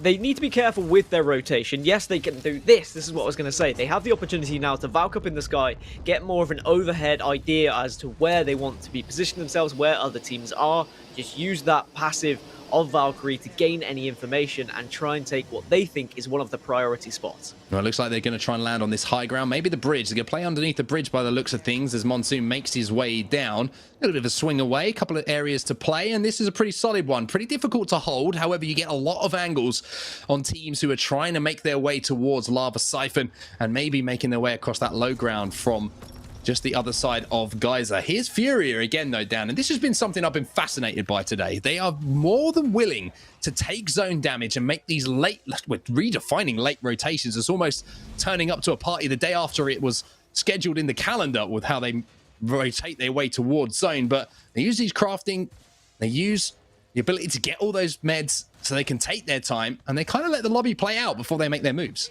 Well, it makes sense. If you are kind of a team who really knows the rotations, you know where teams are going to be going and what are the kind of priority positions in general and where teams are going to hold and where they gatekeep, it's almost safer to just Valk in the red into more red and then move in right from the edge, rather than Valking from the edge into the center, which often leaves you very vulnerable, often leaves you very kind of targeted by teams. Instead, Furia just going under the assumption of, look, if we keep out of kind of vision, then no one's going to be able to shoot us out of the sky, no one's going to be able to hear us land, because it also just allows you to have that extra little bit of protection. Well, here's SXG, and they have been One of the most dominant 3v3 teams we've seen so far today. Can't remember too many times they've lost a straight up 3v3. They got an initial knock in this fight as well, but here comes Sheesh as well as they come from Geyser up into that choke to try and hold them out. Golden's taken down very, very low. She's going to have to retreat though. As you can see, there's a couple of death boxes in front of them. Sync's going to pick up the first one onto Golden as well. So kills being exchanged here. 54 players alive as Sync's actually going to finish off that down and turn that into a confirmed KP. As Niceweek just takes his time to move back up to his teammates now. Sentinels just holding that ground in the background. Yeah, Sentinels who are in 16th place right now, by the way. After seeing their dominance in week 1, yeah, you'll be surprised to hear that because we thought Sentinels were going to carry that on into week 2, but it really hasn't been their game or their week or even their year. But it just keeps happening. I can't keep going into songs today. I just want to say, by the way, you predicted Sentinels, right? I did, yeah. So you thought that they were going to keep this this momentum going. So I just want to correct you there because, as you all know, my prediction was Space Station to do well today, and they're doing all right. But Xset, another team coming off the back of a win, are also doing pretty well right now. However, they are on the very quick side of zone, so they're going to have to make a tough rotation in around 1 minute and 40's time. But they've got a lot of time to work with here. Yeah, a lot of time. It's really just one of those rotations where they can wait, they can craft, they can ensure that they get all of the good stuff before they move in, and they've got the option to Valkyrie if things go south pretty quickly. Looking at where Xset currently are in points, they are on 28, or a little bit more actually. They're up in the top 4, so they've done really well to ensure that they can just at least be there or thereabouts with the discussion now of who's going to be able to win this one, right? Xset have an amazing opportunity to be up there, and I think that would put them in a great stead going into the following weeks, because it's all about applying pressure and asserting your dominance at certain times, because now going into the rest of the weeks, you want to be a team who, A, holds their drop spot, so other teams say, look, we'll give the drop spot away to that team because we are scared of fighting them, and you want to be a team that teams don't really want to be rotating through too, so it's about really just showing your power when you can. Well, Xset are making their rotation now. Let's jump into the comms straight away, see what their next move's going to be. Easy. G2 could be out here. Actually, I think they switched to Valk and they're rotating. This is a positional lobby. You did say at the beginning of the game they probably just aren't finding people on edge. Yeah, there's going to be a lot of people in zone for sure. Up here. No, turn around. Go to Kenny right now. They're going to hit the beacon. They're hitting the beacon. They just slid off of the train yard hill. Okay, I'm going to craft this light mat because I need it, and we got to go into macaroni. We should just get into the no-name. Literally anywhere in the no-name. SSG's dying. Yeah. So it's not Wait, if they trade, that's in Lava Siphon. Guys, can I craft this mag? I guess. Maybe. You need to be careful, though. This team was literally right in hard when we were walking up. Just group up. Wait, I'm stupid. It's 35. I have 30. Fuck me. Let's just go into choke. Thought it was 25. Fuck. Jay, I need the purple. Okay.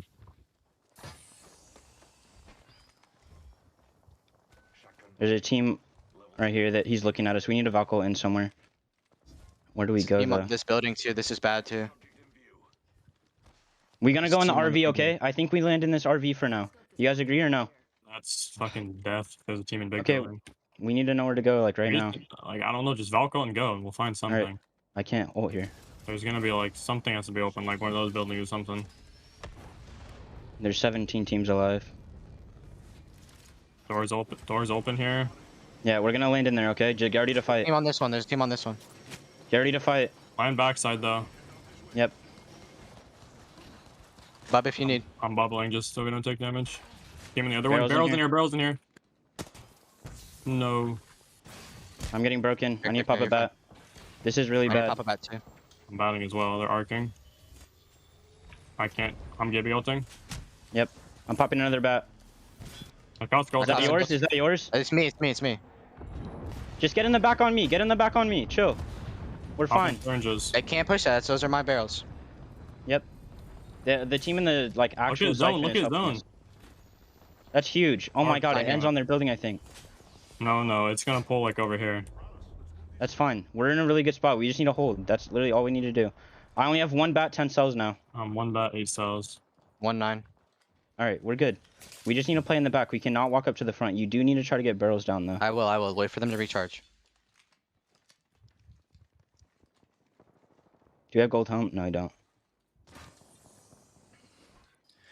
I gotta say, Dan, sometimes luck is on your side, and that's a little bit like going to the roulette table and your number coming up because they've helped into the skies, and you heard from the comms, they didn't know where they wanted to land. They didn't really have a plan A or a plan B, but they picked somewhere, there was no one in that building, and now they're set up for success.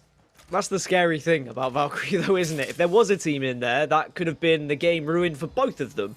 If they had just gone for that random 50-50, they said, look, let's get ready to fight. They didn't know where they were going, as you said. There was a decision to be made where they were like, well, do we just go into the RV? No, that's death. Okay, let's just see where we land. It's such a scary way to approach a game, but on this occasion, it's worked out for them. As Zone 3 closing in 43 seconds. Space Station, Mark, the team you said you predicted well and have been playing well. Yeah, they have, but down to just one at the moment. And it was G2 who were delivering the damage as well in that fight. G2 now inside of Lava Siphon. You can see them in the bottom of your screen there, playing on that low ground. A couple of shots being exchanged, although I think there might have been a few friendly shots, just keeping those thumbs warm for the G2 boys. As now you're going to see that zone pull, and it's pulling towards those two buildings. One of them is the one that Exet landed on, so they're going to be feeling all smiles right now.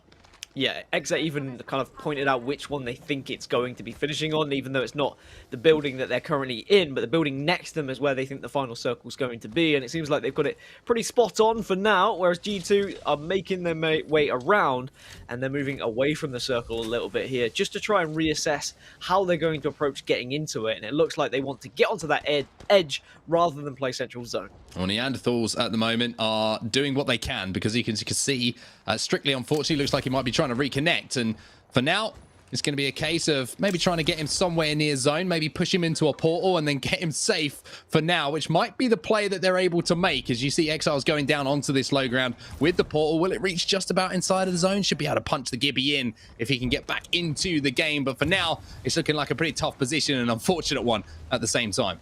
Yeah, you're going to have to give up on the Gibby at this point because you're going to be fighting someone else. But as we say that, Tor have just gone down. RKN, the last remaining player, has fallen, and they go out in, what, 18th place.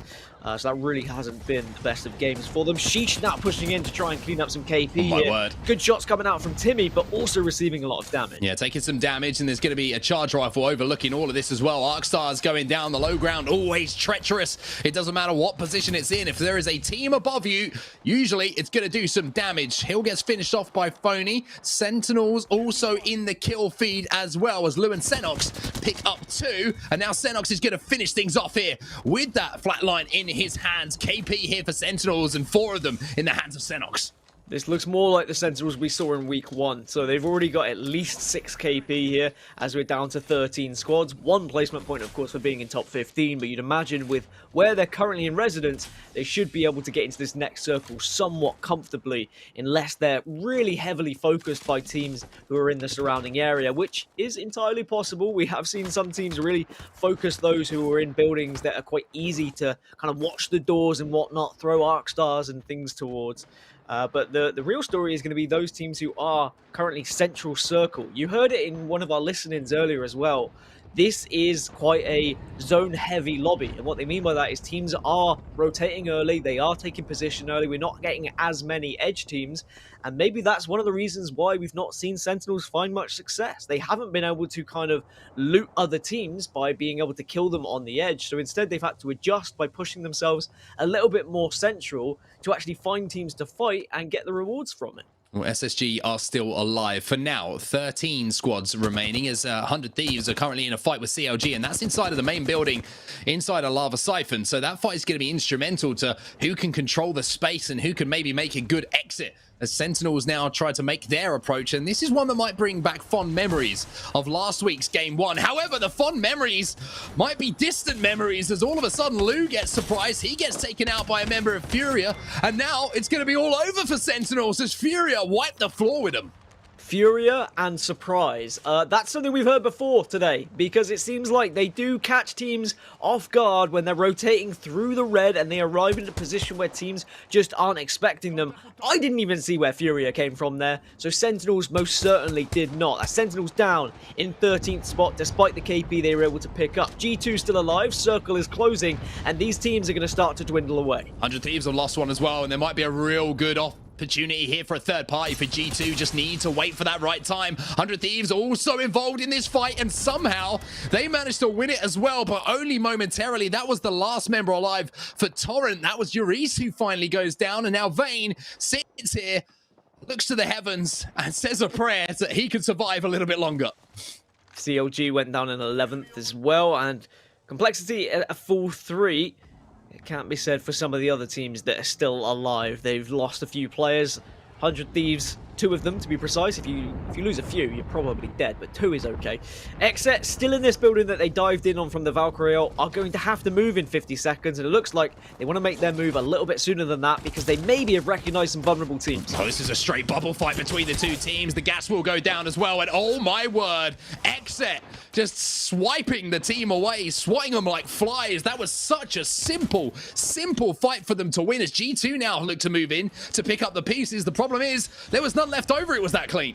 Complexity just hiding away, trying to survive, knowing there's plenty of teams around them. G2 are in a fantastic spot at the moment, but they'll be well aware that they can be very easily pushed from several different directions. So you need to be focusing all these angles. Everyone needs to have eyes on. Communication needs to be on point at this time to ensure that everything is being watched. They've just got the scan on the team below them. That's massive, so now that's not going to be a surprise. G2 know full well they could be pushed from that side as well. Well, GT might be thinking about pushing themselves. You can see the ultimate accelerant's going to be popped by Designful here. That means his ulti will be ready, and he'll be able to jump into the Bloodhound ult and really cause some problems.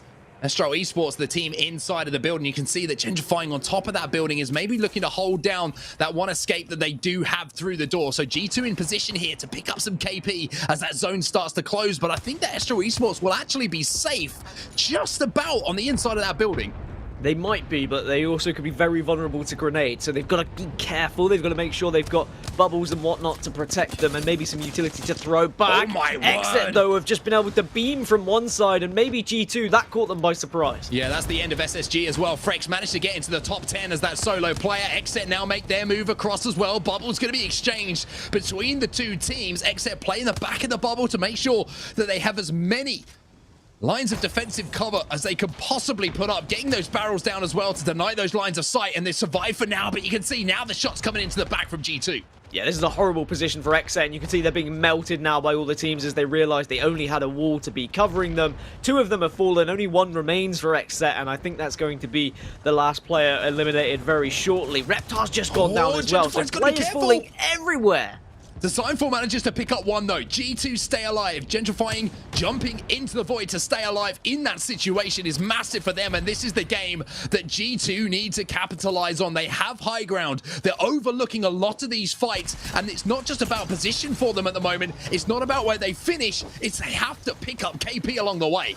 Scissors and Phony have both fallen. Furia were able to push in, be aggressive, and get those 2 knocks. We'll want to ensure they get the KP there, and they're going to do so with a couple of grenades. But now Complexity want a little bit of the action here. They want to get involved, but it's not going to work out. Reptar, the last remaining player. Tech with the L-Star in his hands gets the job done for Furia once again, who are having a standout game number 5 here. Complexity eliminated. Tech and 1 other still alive here. Herculo is the last to play alongside him as G2 still hold down this high ground and still look to pick off any of these players who are trying to rotate in late from Lava Siphon. Furia into the top 5. Fury goes down to Furia. G2 also go down to just 2. And now they have to try and do what they can in a 2 versus 3. This is when you need to clutch up. Oh, they do manage to pick up 1. They managed to pick up 2. The problem is G2 now Designful fell, so they can't finish off that fight. Even though it would have been a 1v1 on the high ground, G2 now in a difficult position. As Herculo and Tech now, the last 2 alive, still for Furia, just kind of trying to find what they can at the moment. The Knuckle Cluster's going to go down. They seem to have their backs clear, and they might have an opportunity to rack up some KP here. Yeah, that's going to be G2 falling, and now Furia in a 2. Are in a 2 versus 1, I think. They just need to play this correctly. No, it's a 2 versus more, because there's someone on the high ground. Actually, it's a full 3. Esports Arena find themselves in these positions so often. Tech goes down. It's now 3v1. Herculo, good luck, my friend. Esports Arena will be the champions of game 5. Coming in late. And even though I joked about the last game and how they got caught off guard by Sentinels, they're the ones who have the last laugh. And they were just quietly going about their business as well. You saw them occasionally popping up in the kill feed, but we didn't really get to see much of their POV.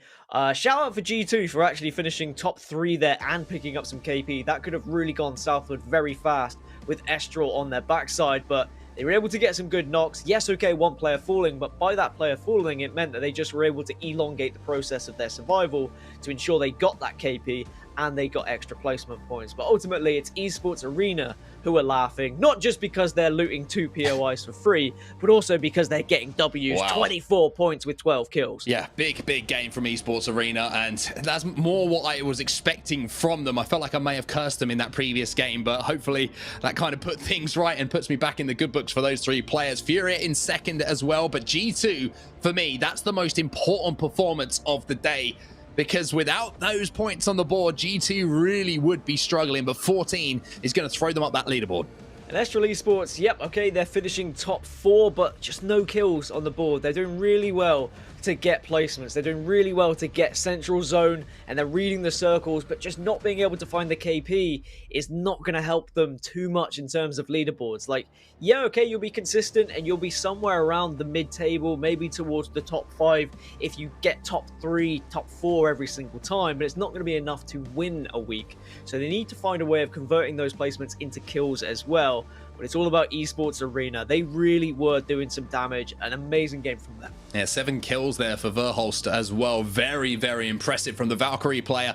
And kind of what we would expect from a player like him as well. He's another one to keep an eye on as the weeks do roll on here in the ALGS NA Pro League. Certainly a team and a player to watch. But I'm very interested in the overall standings here, because that's the kind of game that really does shake things up here.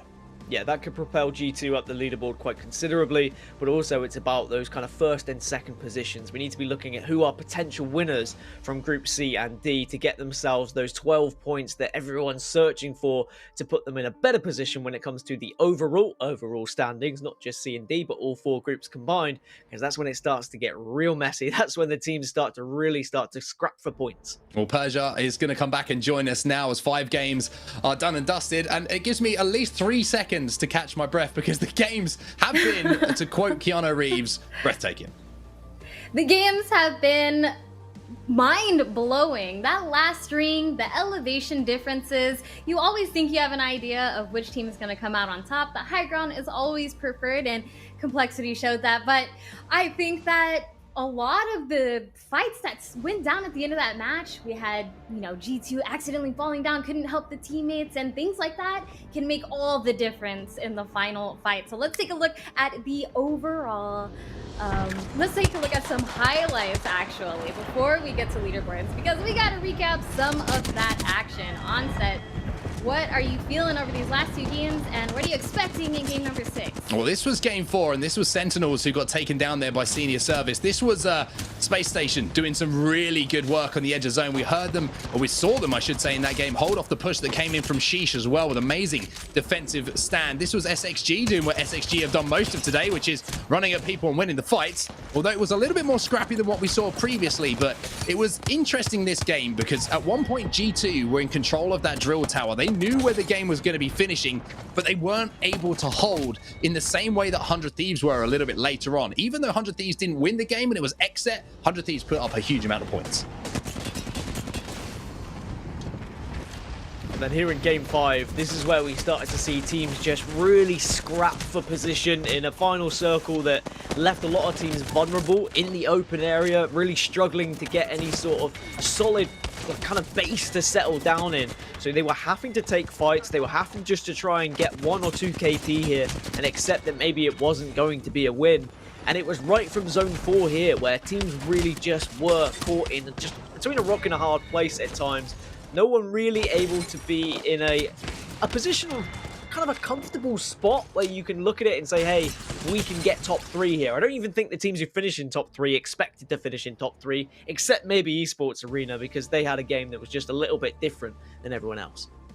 Exactly, and I did misspeak a little bit earlier. All the props to Esports Arena, of course, for that last game. And I want to check out the leaderboards now, because we saw massive amounts of kills coming out from teams that weren't necessarily placing that high. And I want to see how it's changed things up. And we've got Exit in first place. How are we feeling about that one on set? I mean, XSET have looked really, really good today. I think it's been one of the best days that they've had in some time in the ALGS, to be honest with you. But I look down at the other side of things, and G2 and Sentinels, even though maybe they haven't had the pop-off games, G2, with that performance in the last one, picking up 3rd place in the KP, has put them within striking distance now of that top 5. If they have one of those big 20-point games, G2 could be really flying up the leaderboards. And the same could be said about Sentinels. Both teams have that ability to do that, and it wouldn't surprise me if in Game 6 we're talking about G2 and Sentinels come the end.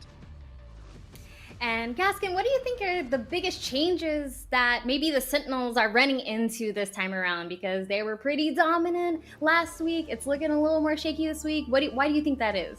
So it was something that I think I touched upon during the cast of that game, and it was something that we learned from the communication, well, or at least we got clarification from the communication. This is a lobby who are really focusing playing zone early.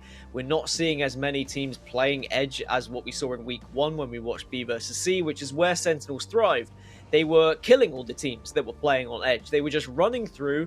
They weren't getting thirded as much because they were able to pick their fights because there was more teams to go for. Whereas now when there's noise on edge, because there's so few teams, playing edge, when they hear that noise, they're going and thirding it. And Sentinels just haven't been able to find that right rhythm. Yes, okay, they've picked it up here or there, but it hasn't been the same. There's been too many teams central circle, and they've not been able to find the same rewards by getting those kills.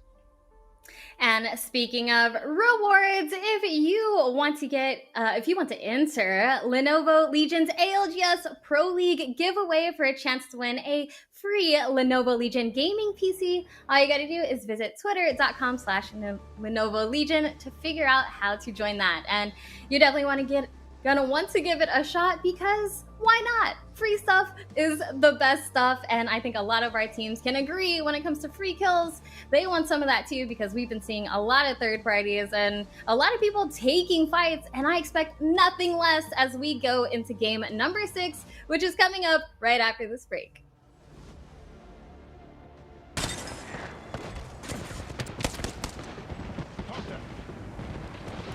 Look, 40 on boat right here! Fuse almost cracked, 90 on fuse. Swinging right. They're on top of it. I cracked milk, I'll just one. I got milk. He's so weak.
Game 6 is here, and at this point in the standings, it is anyone's game. We have at least 6 or 7 teams who could potentially take the tournament today, at least the day of Pro League, the first place spot. As I'm Fallout joined alongside Gaskin, certainly excited for this one, Dan.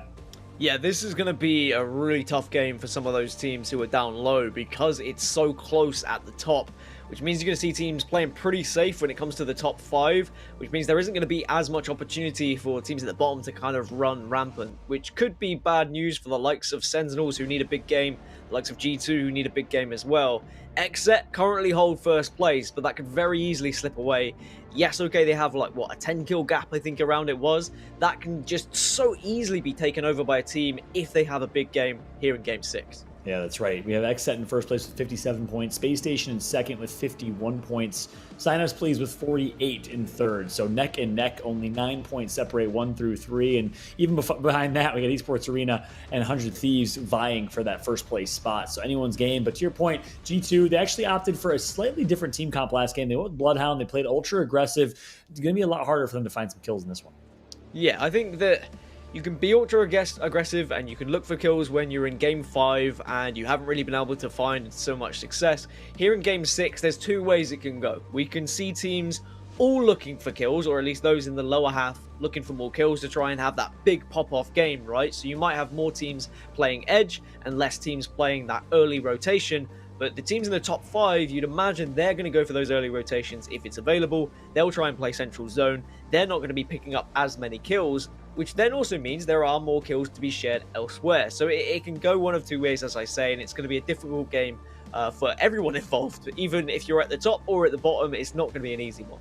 That's right. It's not going to be easy for the players, but it'll be fun to watch for us. It's going to be a highly entertaining game number 6. I love when game 6s end up in these scenarios because it just means every decision, every opportunity is so incredibly important to take. And these players are obviously going to be playing the best Apex of their careers, doing everything they can to secure that first place spot, right? 12 points awarded to first, 10 points for second, and that's for overall Pro League standings for the entirety of our Pro League. That's going to run for 12 weeks in this double round robin format. So if you're just tuning in and for the first time to the LGS Pro League, it has been quite the feature and format. Kudos again to EA's John Nelson, commissioner of the ALGS, and the entire competitive Apex team. And a big shout out to every single one of them as well. Tabris, Shaheen, Ghostiyami, Nixie on the socials, every single one of y'all that put your hearts and soul into helping competitive Apex grow. We appreciate you, everyone in production as well. Simona, Demi, thank y'all so much for all the hard work. But guess what? Game 6 is here. It's all about the players and the teams coming into game number 6. And we have Space Station Gaming, XSET, 100 Thieves, so many teams that have the potential to win this one, Dan.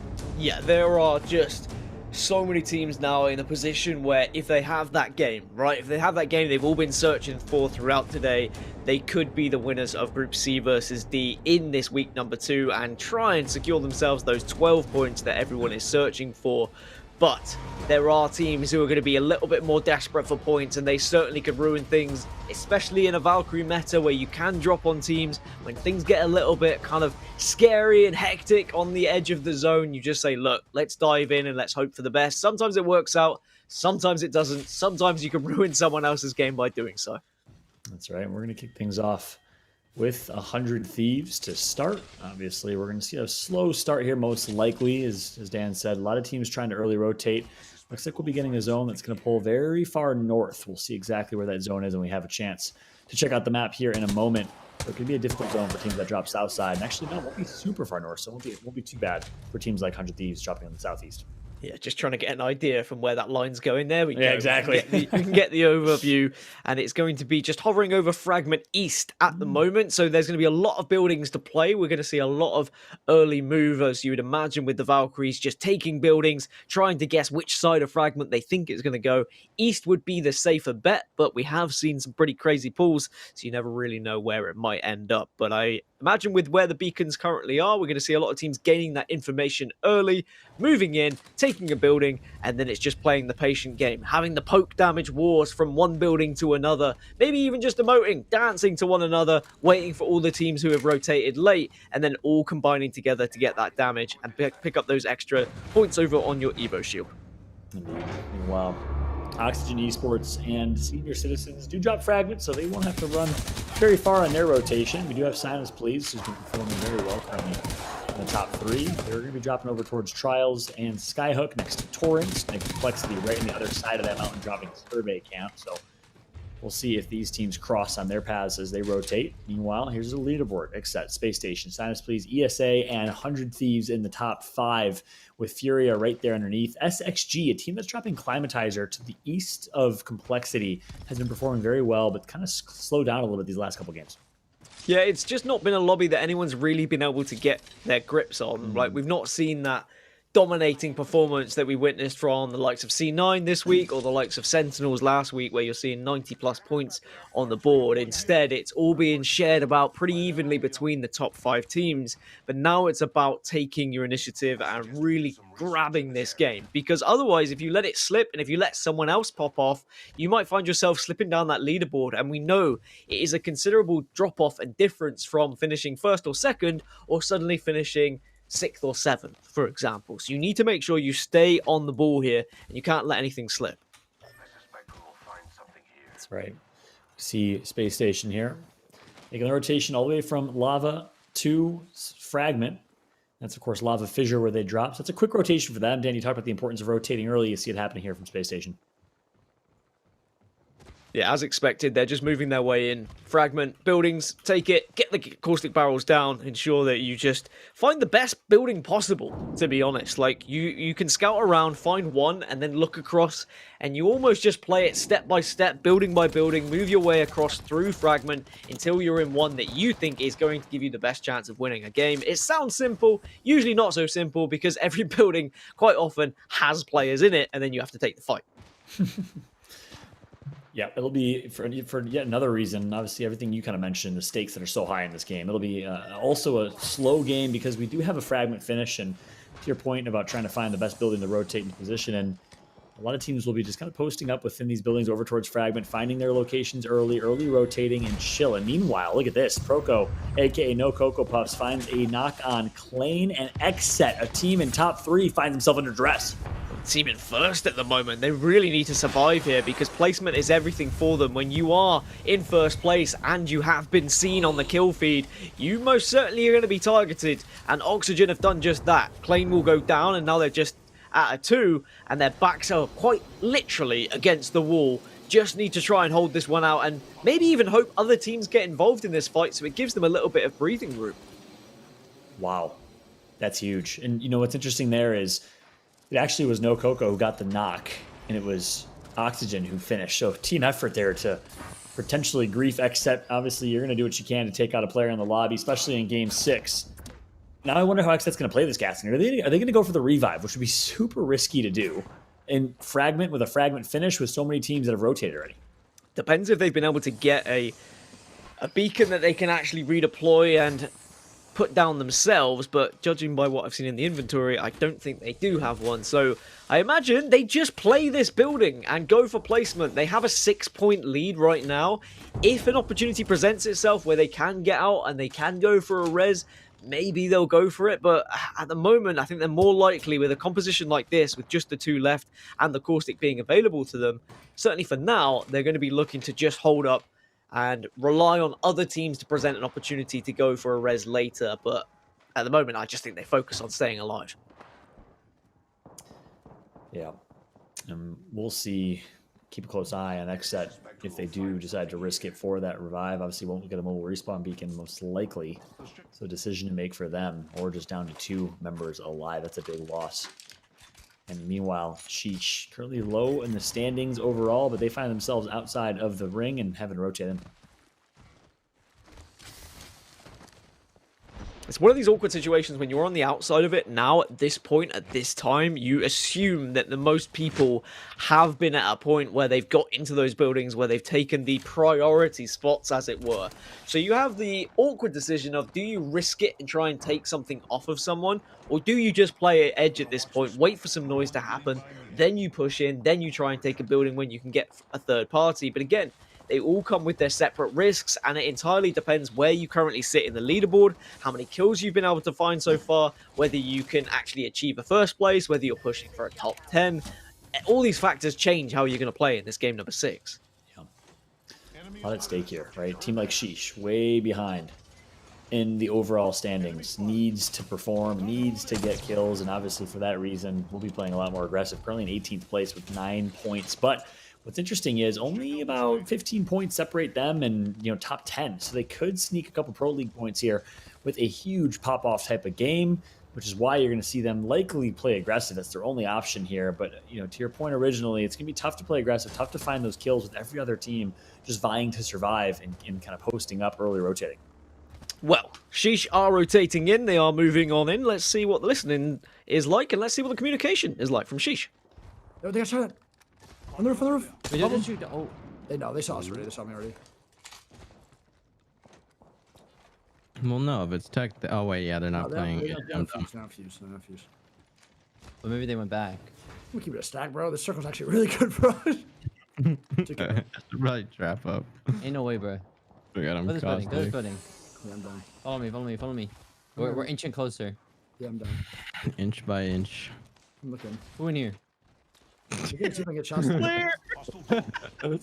Wait, where did they go? I have 5 bats. Oh, I got 3 three. bats, guys. I got Oh, three. shit. Yeah, I think they left. Oh, no, they're here. No, they're here. I'm going in. I saw one, I think. I mean, it's good to hear laughter. It's good to hear teams enjoying themselves, and you can be assured that that is going to be happening from a team like Sheesh as they do make their way closer to the circle and realize they're probably going to have to take a fight sooner than later, but for now, they're okay. Yeah, and meanwhile, I'd love to see where G2 is, as they obviously have a tough rotation. Meanwhile, actually, no, I take that back. Esports Arena finds himself in a fight here. Not sure which team is directly above them, but we have the team directly one floor above in a 3v3 fight. Caustic Gas obviously is rampant here. I mean, this is a fight that could have happened about 10 minutes ago, but it just hasn't because neither team wants to be the first one to push in, because if you are, you put yourself at risk at a third party. You don't know how well equipped the other team is that you're going to be pushing as well, so instead, you're reluctant to push and you get in this everlasting stalemate that is just a little bit boring, if I'm completely honest. You wait, and we'll go elsewhere. We'll leave you boys to it. You just wait. Unless someone's going to push, I don't care. I want to see it in a little bit. For now, you can sit in your buildings. Let's watch G2 rotate, because that's going to be far more interesting. And maybe we'll get some action, because everyone's playing so scared right now, John. But you can understand, it's Game 6. Yeah, exactly. Game 6, teams are obviously playing scared. Teams like ESA, who are, sitting pretty well in the standings, but a team that is not playing scared, well, it's G2. They find one. They are flying. Gonna not get a first knock in, and it's actually gonna be on Sentinel, who just wiped an entire squad, so the third party comes through from G2. Take this choke. I've go back. Nice. 3x. No, they're for better armor. Still give themselves a chance to push in here and be a team to really just have that kind of rescue story. It happens pretty much every day. We have seen one team pretty low and then just be able to rescue things and fight their way back up to a top 5 position. That's right. Nice job from G2. They find a member of Sentinels. And look at that. Nicewig actually is going to knock Frex. That's huge, and that's where some teams lower on the standings can completely end the game of a team like SSG, who is vying for a first place spot. Drops goes down as well. We got that in the picture-in-picture here. But what a turn of events here as SSG finds himself having one member alive. What a difference here in Game 6. Yeah, you can see them in the picture-in-picture there. Just one player alive, SSG on the back foot, trying desperately to escape. It is the Valkyrie player, but at a slither of health, you imagine this could be the very end for SSG and will ruin their chances of winning this week in Group C versus D. But still, somehow, there is still life there. The medkit goes off. G2, though, they're looking to make a push elsewhere, and they're looking to see if they can get some more KP. They really just want to ensure that they are going to be the team, they're going to be the aggressors in this final game. Yeah, meanwhile, G2's going to turn around and find the last member or two of Sentinels. Senox, unfortunately, getting taken out. Was going to go for the revive, the banner grab. Nice shot from G2. They're going to be sitting on top of a perch here, and they know a team's behind them. Let's jump into a quick listen here, get their thoughts. I'm watching to see if they res. Watching this front side. This team sitting up there. Team is streamer. I don't think they're gonna be able to. I mean, they could be. That kid could be sitting in the cut. If he's gonna res, yeah, he's gonna do it over here.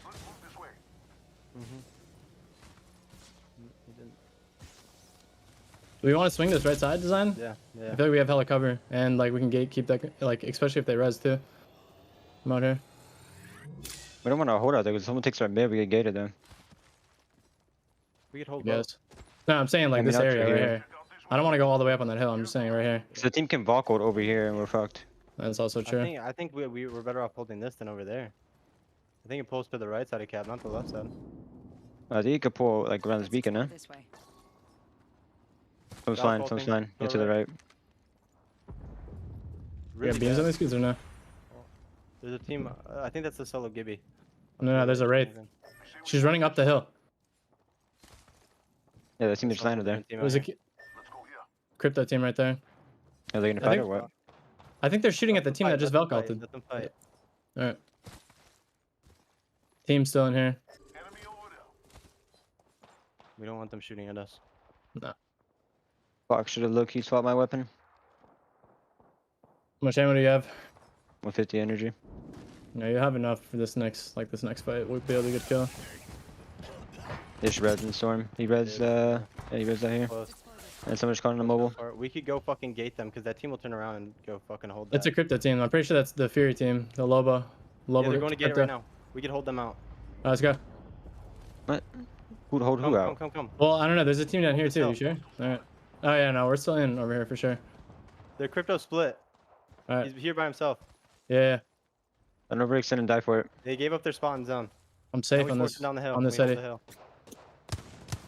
They're not in there. Keep that idea. Does he give you an height? Yeah. I'm safe right here on the city, right here. If you need a spot. 35 on Gib. You can scout in the back. I know. I'm safe right here. They have to move. No, And from cap. not that safe. Popping a cell. Yeah, this spot's not that good. It is right here, but they can walk up on it. Down the hill towards They already went down. Yeah, they already went down. They're sliding down right now. Alright. They're gonna go right to that other team. Where's the team that res? Are they still back there? There's no shot. They might be in our choke. We need to go back. Yeah. Alright. I'm watching. Zach, come here. You need your scan. Comes out. A nice extended listen in there with G2, hearing their thoughts on where they want to play towards this late game. Good to get their perspective on positioning, Gaskin. Yeah, I mean, XZ bringing players back in, SSG still alive with one player, and now we're also seeing XZ at a full 3. So not only were they bringing Claim back in, but they've got themselves into a position where they are center circle, as they were a little bit earlier, and there's the rat from SSG as well. They need to survive, they need to try and play placement here to try and compete with the likes of XZ, who we know are already in first place. And I'm fairly certain Sentinels are still alive as well. They lost 2, but I think there's 1 rat still remaining. So some of the big teams, or at least kind of the big orgs, still there and still prevalent in this area. But the fact that XZ have got a player back up is nuts. They should not have been able to do that. Esports Arena somehow allowed it. It just happened in front of their very eyes.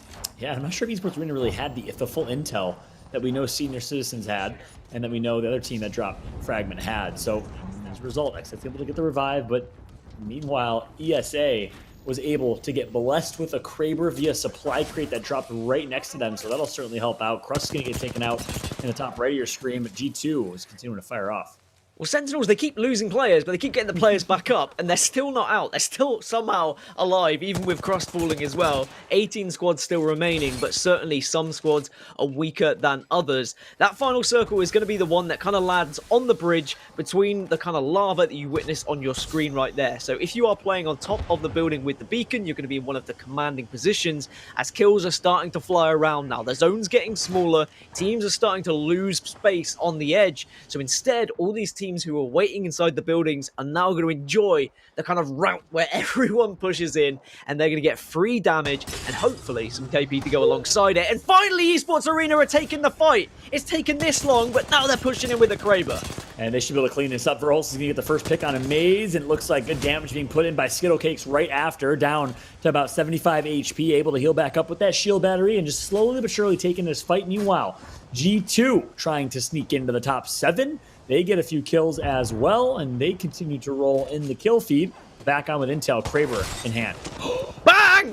There you go. That's what you want to see from Skittlecakes. Intel, they've been impressive all day. They've taken a while to actually push this fight, but finally it pays off, and all it took, funnily enough, was a Kraber to give them the confidence to finally make that push.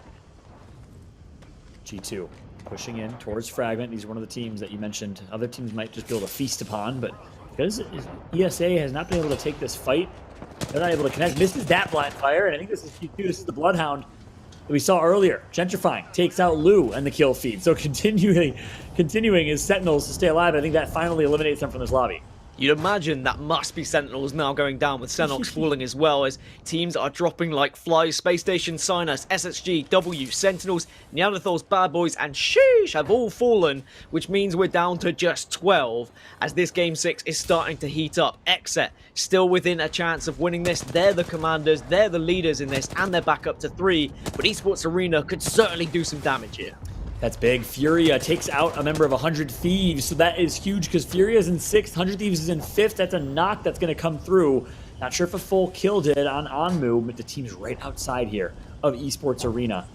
So many teams just huddling, and these are the congested late game zones that you expect in Fragment. Yeah, these are the kind of circles where I've got onset kind of elbowing me, saying, hey, this is going to finish bridge. We need to get into the beacon building. We need to position ourselves where we're not going to be the last to enter. But Valkyrie teams, they can change everything. They can dive in late into the high ground, but there is a team already holding that kind of bridge area, and they're going to be in the best spot right now. There's the live leaderboard. Exet have an 8-point advantage over second place, and we know full well Exet are still alive as well. So they are the most likely to win right now in terms of the whole Group C versus D, but that can change very quickly as we get into the next zone. Only 10 seconds until we're about to see all hell break loose. It's going to be a Valkyrie ultimate coming through for ESA. We'll see where they end up positioning themselves. We'll try and just stay alive and float as long as possible, and it looks like they're going to name the spot. X marks the spot. Teams nearby, and they find the only slight sliver of land that they can. But it looks like instead they're going to drop on a team here, right outside of a squad. Yeah, trying to do what they can, just dropping together and ensuring that if they're going to take a fight, they have to all do it in tandem. The barrels go down, but also so does the caustic. The res is there, though, with the gold backpack. So at least Intel gets straight back up. They can get straight back into this fight, and they're going to have to fight soon because Furia are above them. They know full well they're below them, and now you see the kill field just absolutely exploding. 100 Thieves have lost 2, make it 3. Furia are lost players as well. 100 Thieves now get wiped in 12th. EST go down, so we're down to just 10 squads. That's right, 100 Thieves out. We see Exet in a pretty decent position. Somehow Esports Arena were able to get out of that bad spot and find themselves just absolutely firing off and picking up as many KP as they can. 8 squads remain. It's game 6. G2 is still popping off, and Exet on the high ground finds one, putting in work with the Peacekeeper Wingman right after it's Clane. Exet in probably one of the best positions right now. They've got so much vision and they've got so much cover, and they're pretty much central circle with only 7 squads left. All they have to do is stay alive. If they can get to the top 3, they're most likely walking away with the victory here in terms of winning the overall leaderboards. But Skittlecakes has got that Kraber, and he's doing some work, and Esports Arena really trying to dominate this game and this lobby, and they're getting the slays, they're getting the kills. Furia get wiped. Well, the comms must be hectic. Let's do a quick listen in before this circle collapses. Hi, this is SSG. Oh, no, it's not. We're good. That's Intel. Oh, dying. I broke one. Watch the walk up on our ass. Watch it. The Caustic's one. He just died. Oh my god, boys. Don't take too much damage, guys. We're fine. We're in God spot. We are in God spot. I think we actually just chill here, yeah. No one's on bridge. I don't think anyone's coming bridge. Yeah, they're underneath. We're good. We're good. Really just walk here. Just right here. Just chill. Chill. I need a cell. I can drop you here. Here's 2. I've only 2 shield heals. I'm 1 bat, 2 cells. We are good though. We are good. Just vibe. Look at res beacon. We could pressure them. I don't have much ammo. Oh, actually, we have no shields. Chill. We have no shields. I'm saving up barrels. Do you have a caustic ult? No. Okay. Only barrels. These guys might slide above us. These guys might slide above us. I know. I'm watching. He has a Kraber here. That's Skittles. Do not Skittles has a Kraber. Do not peek him. Do not peek him. I'm just focusing this. Keep an eye on that though, Clay. Keep an eye on the right. Yeah, I know. And such intense comms from Xset. You hear them say they don't have shield, don't peek, let's just chill, let's just vibe into this late game. Xset feels like they're in a god spot. They feel like they're in a perfect position to close this out, Gaskin. They are. They have the position to win. The only team that can potentially take this entire lobby off of them is Esports Arena with the Kraber in their hands, but they're being griefed from behind, so they have to be careful. Exit just have to sit and watch the action unfold. They need to be patient at this point. They don't have the caustic ult. Wait for the other teams to do the damage, and then you just come in and you clean everything up. It's as simple as that, but sometimes it doesn't always play the way that you want it to in your head. Well, Mr. Skittlecake's going for some yeet. Kraber shots, connects for one. It's going to be a headshot coming through. Meanwhile, his teammates are going to finish. ESA doing what they can, but it's Xset with the God spot and the high ground looking to close this one out. Great shots being put in. Clarify goes down. It's all up to Kenny and Klain, and they should be able to close it out, Gaskin. There is no way that Xset should lose this. The only thing that punishes them if there's a Wraith alive on the other team, but the two teams down below should have done enough damage to one another. That Klain, being very smart here, trying to play around the barrels, will work in tandem with his teammate. Xset are the champions of game number 6, and that's going to be enough to secure the victory in Group C versus D here in week number 2. And a massive congratulations to the boys in Xset, their first victory in the ALGS, representing the Xset brand. I know my friend PR, the manager of Xset, is smiling right now. Congratulations to these boys, and of course the entire Xset organization. What a performance it was. They read the circle perfectly, they played the final circle perfectly, we heard the communications, they knew exactly what they wanted to do, and it was flawless. They even, like, at a point where they were struggling to have any resources, they didn't have ultimates, but they just knew that the circle played perfectly into their hands because they positioned themselves for it early. As soon as they knew no one else was on top of the bridge, it was almost like the game just had to play itself, and lo and behold, it did. That's right. And the fact that they actually got taken out, one member getting taken out early on, were able to actually work their way for a revive and then work their way to God spot, position themselves perfectly in that late game. I mean, that's why they were low in materials, because one member of their team didn't have any mats, didn't have any weapons, had to try and find anything. So they had to split their materials, basically, 2 players into 3. Yeah, you have to remember, like, they were one of the first teams to lose a player. Like, it's crazy that they were still able to come back. We don't know whether they were able to get a respawn beacon themselves or whether they pushed out. Either way, they got someone back in, and there you have it. 19 points, 12 from placement, 7 from kills. Torrent finally showing up today as well. Shout out Torrent, that's a big game from them. Also equaling the 19 points. I'm sure RKN and the rest of the boys will be delighted with that one because they've really been struggling throughout the games today. Complexity in 3rd place, Esports Arena also with a good performance, but with no one outperforming Xset and Xset being in 1st place before we went into game 6, I think you know what that means, John. Indeed. Congrats to Xset with a big performance here. G2 doing it big with 8 kills themselves, so that'll put G2 from where they're at in 11th place with 25 points, maybe breaking into that top 8, which will give them at least a few points leaving this Pro League day and should help out their overall standings, but not the performance that G2 would have liked last time or this time. However, the performance Xset certainly enjoyed. A massive last game from Xset. They were in 1st place, they controlled their fate, and they performed. It does show that even when you think you're down and out and you think it's going to be a struggle and you're just going to be playing for placement, actually, if you're calm about it, if you wait, if you've got the right IGL to kind of guide you through how you want to approach it, you can get that player back up. You can get to a position where you can, in fact, win that game, not just play for placement, and pick up some decent amount of kills to go alongside it. Very impressive performance from Xset. Elsewhere, we also saw some big games coming out of teams that maybe I wasn't expecting in game number 6, but also some disappointing performances from teams that we needed to see points from in game 6 to actually try and put themselves higher up in the leaderboard. A team like Sentinels, for example, after such a high in week 1, it is a pretty low here in week number 2. Yeah, and that's, honestly, Sentinels in general, over the entirety of the last 2 years in Apex, has had some brilliant moments where you think they have the skill, they have what it takes, but the inconsistency today truly showed. We'll see which Sentinels bounces back in week number 3, and if they can go back to the drawing board and recoup. Not the best day, not the best showing for them. One team I got to give some kudos to is Complexity. Just didn't start very hot, but was able to turn things around. Last couple games, a nice 2nd or 3rd place finish in game 6. That might put them in that top 7 range. I think the most interesting thing that I've taken away from both weeks and seeing like these groups go up against each other is we're seeing very different lobbies depending on which teams are playing. And it's really going to be until we kind of whittle these teams down to just 20 and we get out of the group stages that we're going to get more of a solid lobby where teams can feel comfortable in. Because right now, things change from one week to another. You're having to adjust playstyles. And those teams who are flexible, those teams who do know how to kind of play a little bit more free, seem to be finding more success.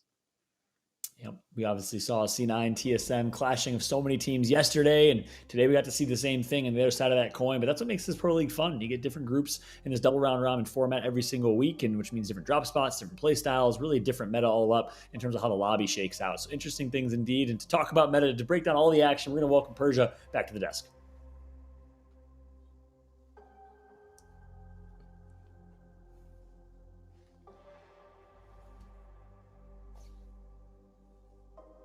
Oh no. Uh-oh. We'll get you back in. Where's she? Hey, what's up, Persia? Welcome back. All right. Well, as Persia's working out the mute button, apologies all for that. We'll give it a second. And Persia, you back? How are we feeling? Give me a thumbs up. Nothing. All right. No, I don't think she is. All right. We'll wait to get those audio issues figured out. Apologies, y'all, for that. Back to Gasket and I, which I'm okay with, to be honest with you. We were vibing.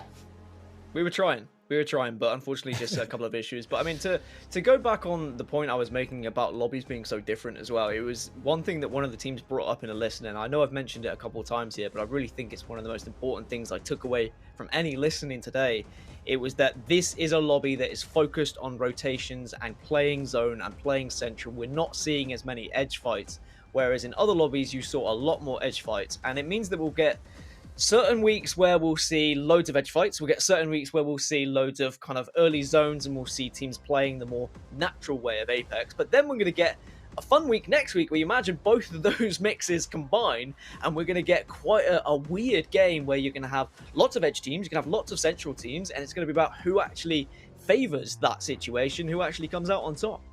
Yeah, very true. We saw so much Caustic this week as well, and you know, the person that loves to talk about Caustic and Legends is Persia, so we will try this again. Persia is back with us on the desk here. Can you hear us, my friend?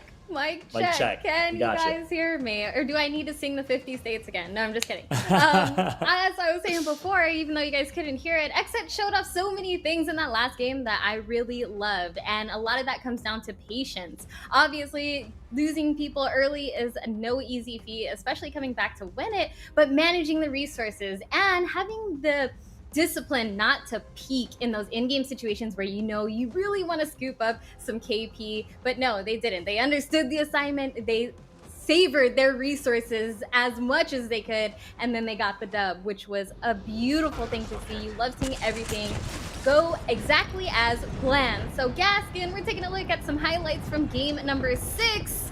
Space Station was definitely in some hot waters here. Yeah, it was a shame for SSG to lose the 2 players early because it really ruined their chance of having any kind of dream scenario where they come into things and they take the first place away from the likes of Xset. That story was written off quite early on, but the big story for me was waiting for Esports Arena for ages to actually take the fight. Then they did, and boy did they do some damage with that Kraber. But it was the positioning from Xset right from the get-go.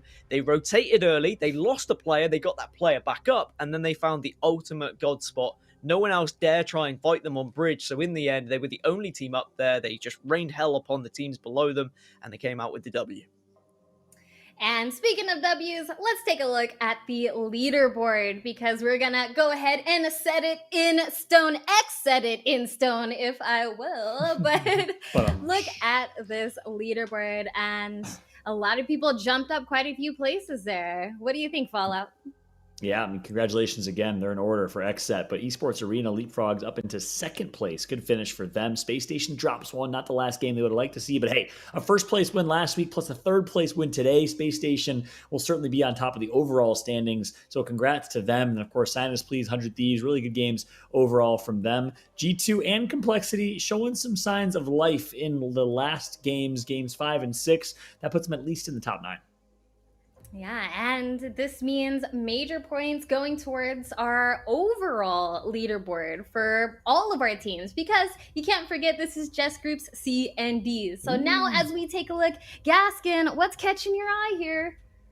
How important that was for Esports Arena to pick up those points. They jumped from 4th to 2nd, so they got 4 extra points for Pro League just from moving 2 positions. That's how big it is to finish in that top 3. You get those extra points, and 2nd place is massive. Puts them on 18 in total, just 1 behind Space Station after leapfrogging Space Station in that game. Still ahead of Cloud9. Sentinels, despite a poor week, still find themselves in 4th position, but it means that everything is tightening up around the middle area of this leaderboard. And it means it's kind of anyone's game from, like, I don't know, 4th down to, let's say, 17th, because points are still there to grab. A big week sends you right back up to the top of the leaderboard. And Fallout, if you're one of these teams that are on the lower half of our leaderboard here, did anything stand out to you this weekend that they should be taking notes on? Yeah, you know, a couple teams in particular. G2, we talked a lot about 2 back-to-back disappointing finishes in their standards, at least. They're used to being in that top 3. To Gaskin's point, this was a very rotation-heavy lobby. They ran that Valkyrie comp early on and decided to play a little more rotation-heavy, switched over to Bloodhound and found a little more success. So I wonder, playing edge, playing aggressive, that Bloodhound and Wraith style of play seems to work really well for them. Seems to kind of fit within their DNA. I wonder if we'll see them stick to that or try that a little earlier next week. I'm interested to see if we're going to see more people trying different compositions. I think we saw a glimmer of crypto here in NA at some point, but it was kind of short-lived. What do you think, Gaskin, on character diversity in NA's side? Do you think they're going to try to step outside the comfort zone a little bit? Or are we comfy where we are?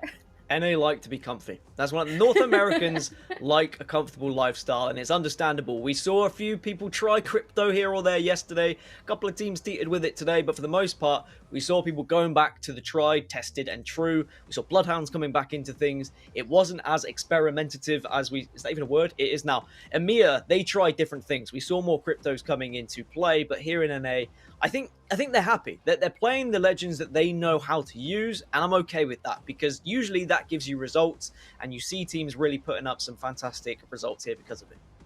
Exactly. And speaking of results, it's time to talk about some possible contenders for our Monster MVP.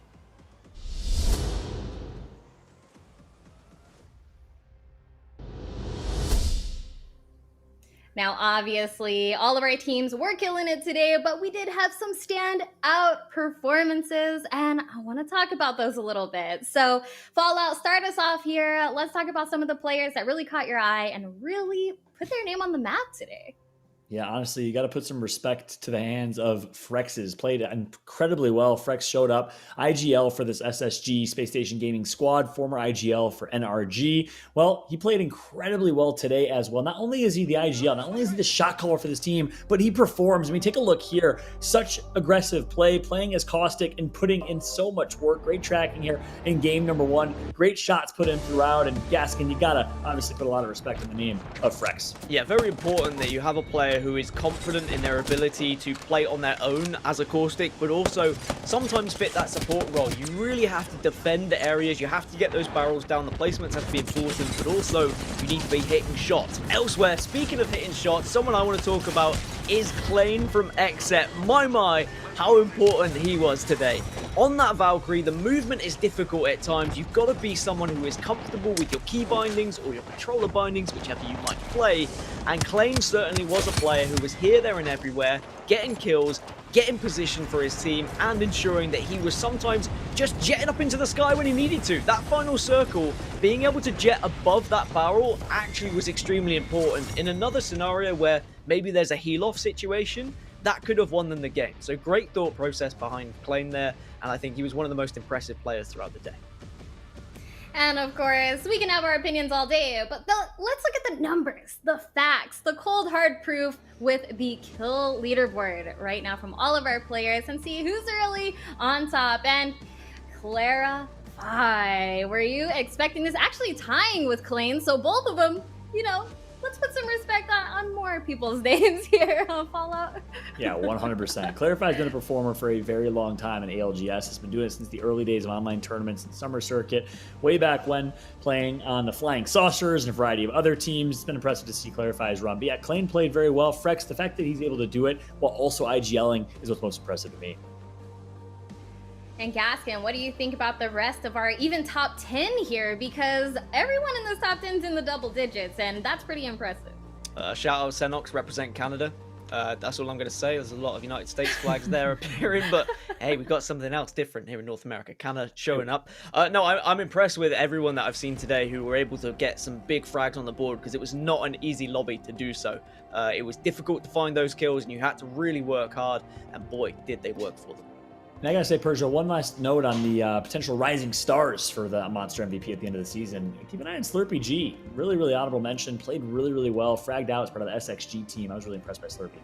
Yeah, and definitely showed a lot of clutch decisions in the heat of battle, which I think is where that. And hope you enjoyed hearing more about them, because this has been your Monster MVP segment.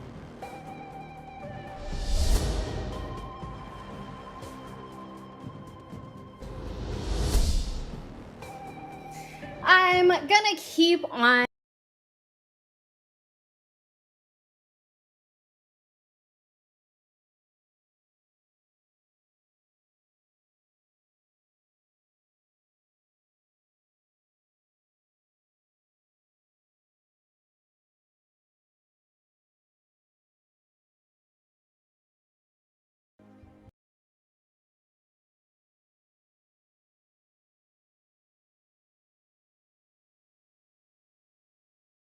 Not sure if we have Clean available. Again, apologies, y'all, right there, but don't think we have Clean available for an interview, Persia. Gotcha. Sorry, we will get that going in just a second. I mean, I can sit here and brag about Exit all day if you guys like, but what are some of the other teams that caught your eye, or maybe some underperforming teams today that we're expecting to see a lot more out of next weekend? I'll start with you, Gaston. I think Sentinels underperformed if you consider what they did in week 1 and where they finished in week 2, but the fact they still are in 4th place overall isn't going to bum them out too much. SXG, a team that John just mentioned,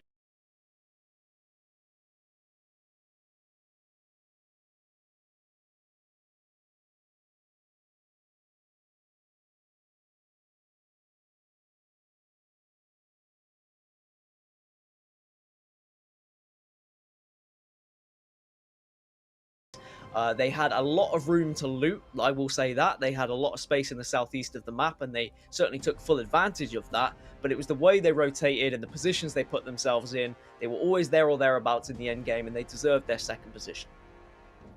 I definitely agree with that statement, and I think we are actually ready now for the interview with Onset and Clean. And just got word we have no interview today, unfortunately. No, hopefully we'll have a chance to catch up with them in the future, though. Yes, I hope so too. All right, you guys. I think it's time to take a look at the talent predictions. I'm saying that because I'm not exactly, I didn't do too well. But you guys had some great guesses here. Right there with you, Persia. Onset and Pyra with the space station choice, locking in 51 points each. But guys, we need to have a discussion here about our choices. I mean, we talked a little bit about Sentinels and how we are definitely expecting to see more out of them, but what's the overall, I don't know, decision on today, Gaskin, with Sentinels? Well, Pyrotechnics wasn't here for this North American broadcast, so his doesn't count. I've decided that, so we get rid of those points. Onset, he's done well today with his predictions. He's actually been top of the board for both EMEA and NA, which upsets me greatly because he will lord that above us for we'll never hear the end eternity, I think. So hopefully by next week, some of us, our predictions get a little bit better. I went for the winners from last week in both my predictions, and I've realized that was a big mistake, and I'm going to reassess that as we go to next week. Yeah. Got it. And I'll say the same thing. You know, I believed in Sentinels. I believed in the hype. They played so well last week. The caliber which they played was above and beyond anyone else, and I wanted to kind of manifest that happening again. Fortunately, it didn't. So a lesson learned on my end as well in terms of consistency for this squad. But hey, you learn, you live, you learn. We'll bounce back next week. It also goes to show the importance about these groups and how much facing against different groups really changes the game. And right now we're actually going to hop over to some of your tweets from home because you guys have been tuning in with us all day long. Marty says, the question is, can somebody dethrone Cloud9? Tough competition at the top of the NA leaderboard. Everything can happen in ALGS. And Honestly, you said it best right there. Color VR says advice for all ALGS players: don't mess with SXG. That's definitely something I think players are going to look out for moving forward, maybe landing far, far away from them. We also have Nibsy that says every time I watch ALGS, my heart rate hits 200 BPM. The competition is intense. I agree. My heart's been racing all day long. And then we also have Kexi, sorry if I'm mispronouncing that says Apex Legends Global Series got me hype. Watching the pros work strats and perform with such precision and excellence in split-second decision fights really shows me how I need to work on to be a better Apex player. I think we're all taking notes at this point, to be honest, and sometimes those notes aren't just hit your shots. It's about your positioning, knowing when not to shoot, all of the above. So I'm glad that ALGS has managed to maybe teach us all something and not just the highest of level players. What have you guys learned? I'm curious, Gaskin. Have you learned something from here that you took into ranked and it was 100% effective? I've learned that Onset is smarter than sometimes I give him credit for. He's meant to be like the play-by-play caster. I'm meant to be the color caster, right? But actually, Onset knows a lot of stuff. He knows his Apex, and if you want to listen to someone's commentary and really just assess what they know, go back. What are you doing right now? Listen to everything Onset says. You know what trust me, you're boosting his ego. He doesn't get you're enough credit. The play-by-plays don't get enough this credit. is just I'm gonna hype my man up. I wish y'all could see Onset in chat right now, literally popping off because Gaskin's giving him all the gas in the world. We got to put his ego in check at some point. He'll pay me later. He'll pay me later for for all these nice things I'm saying. So, exactly. Yeah. That's what I've taken away, Persia. Guys, get you a friend like Gaskin, all right, who's gonna gas you up all the time. And for everyone at home, thank you so much for tuning in. If you want to follow along with us for all of the action, then make sure you hit up our socials. You can find us on Twitter and YouTube at Play Apex Esports, and of course on Twitch at Play Apex. For those of you who like a 4K broadcast, you can catch that on our YouTube as well. Just throwing it out there. We've had such an awesome time today that is gonna wrap up week number 2, both for EMEA and NA, but there's more next weekend, so don't miss out on that. Thank you so much to the viewers, production, the casters, and of course our players for giving us such a great show. And we will see you next time. Bye.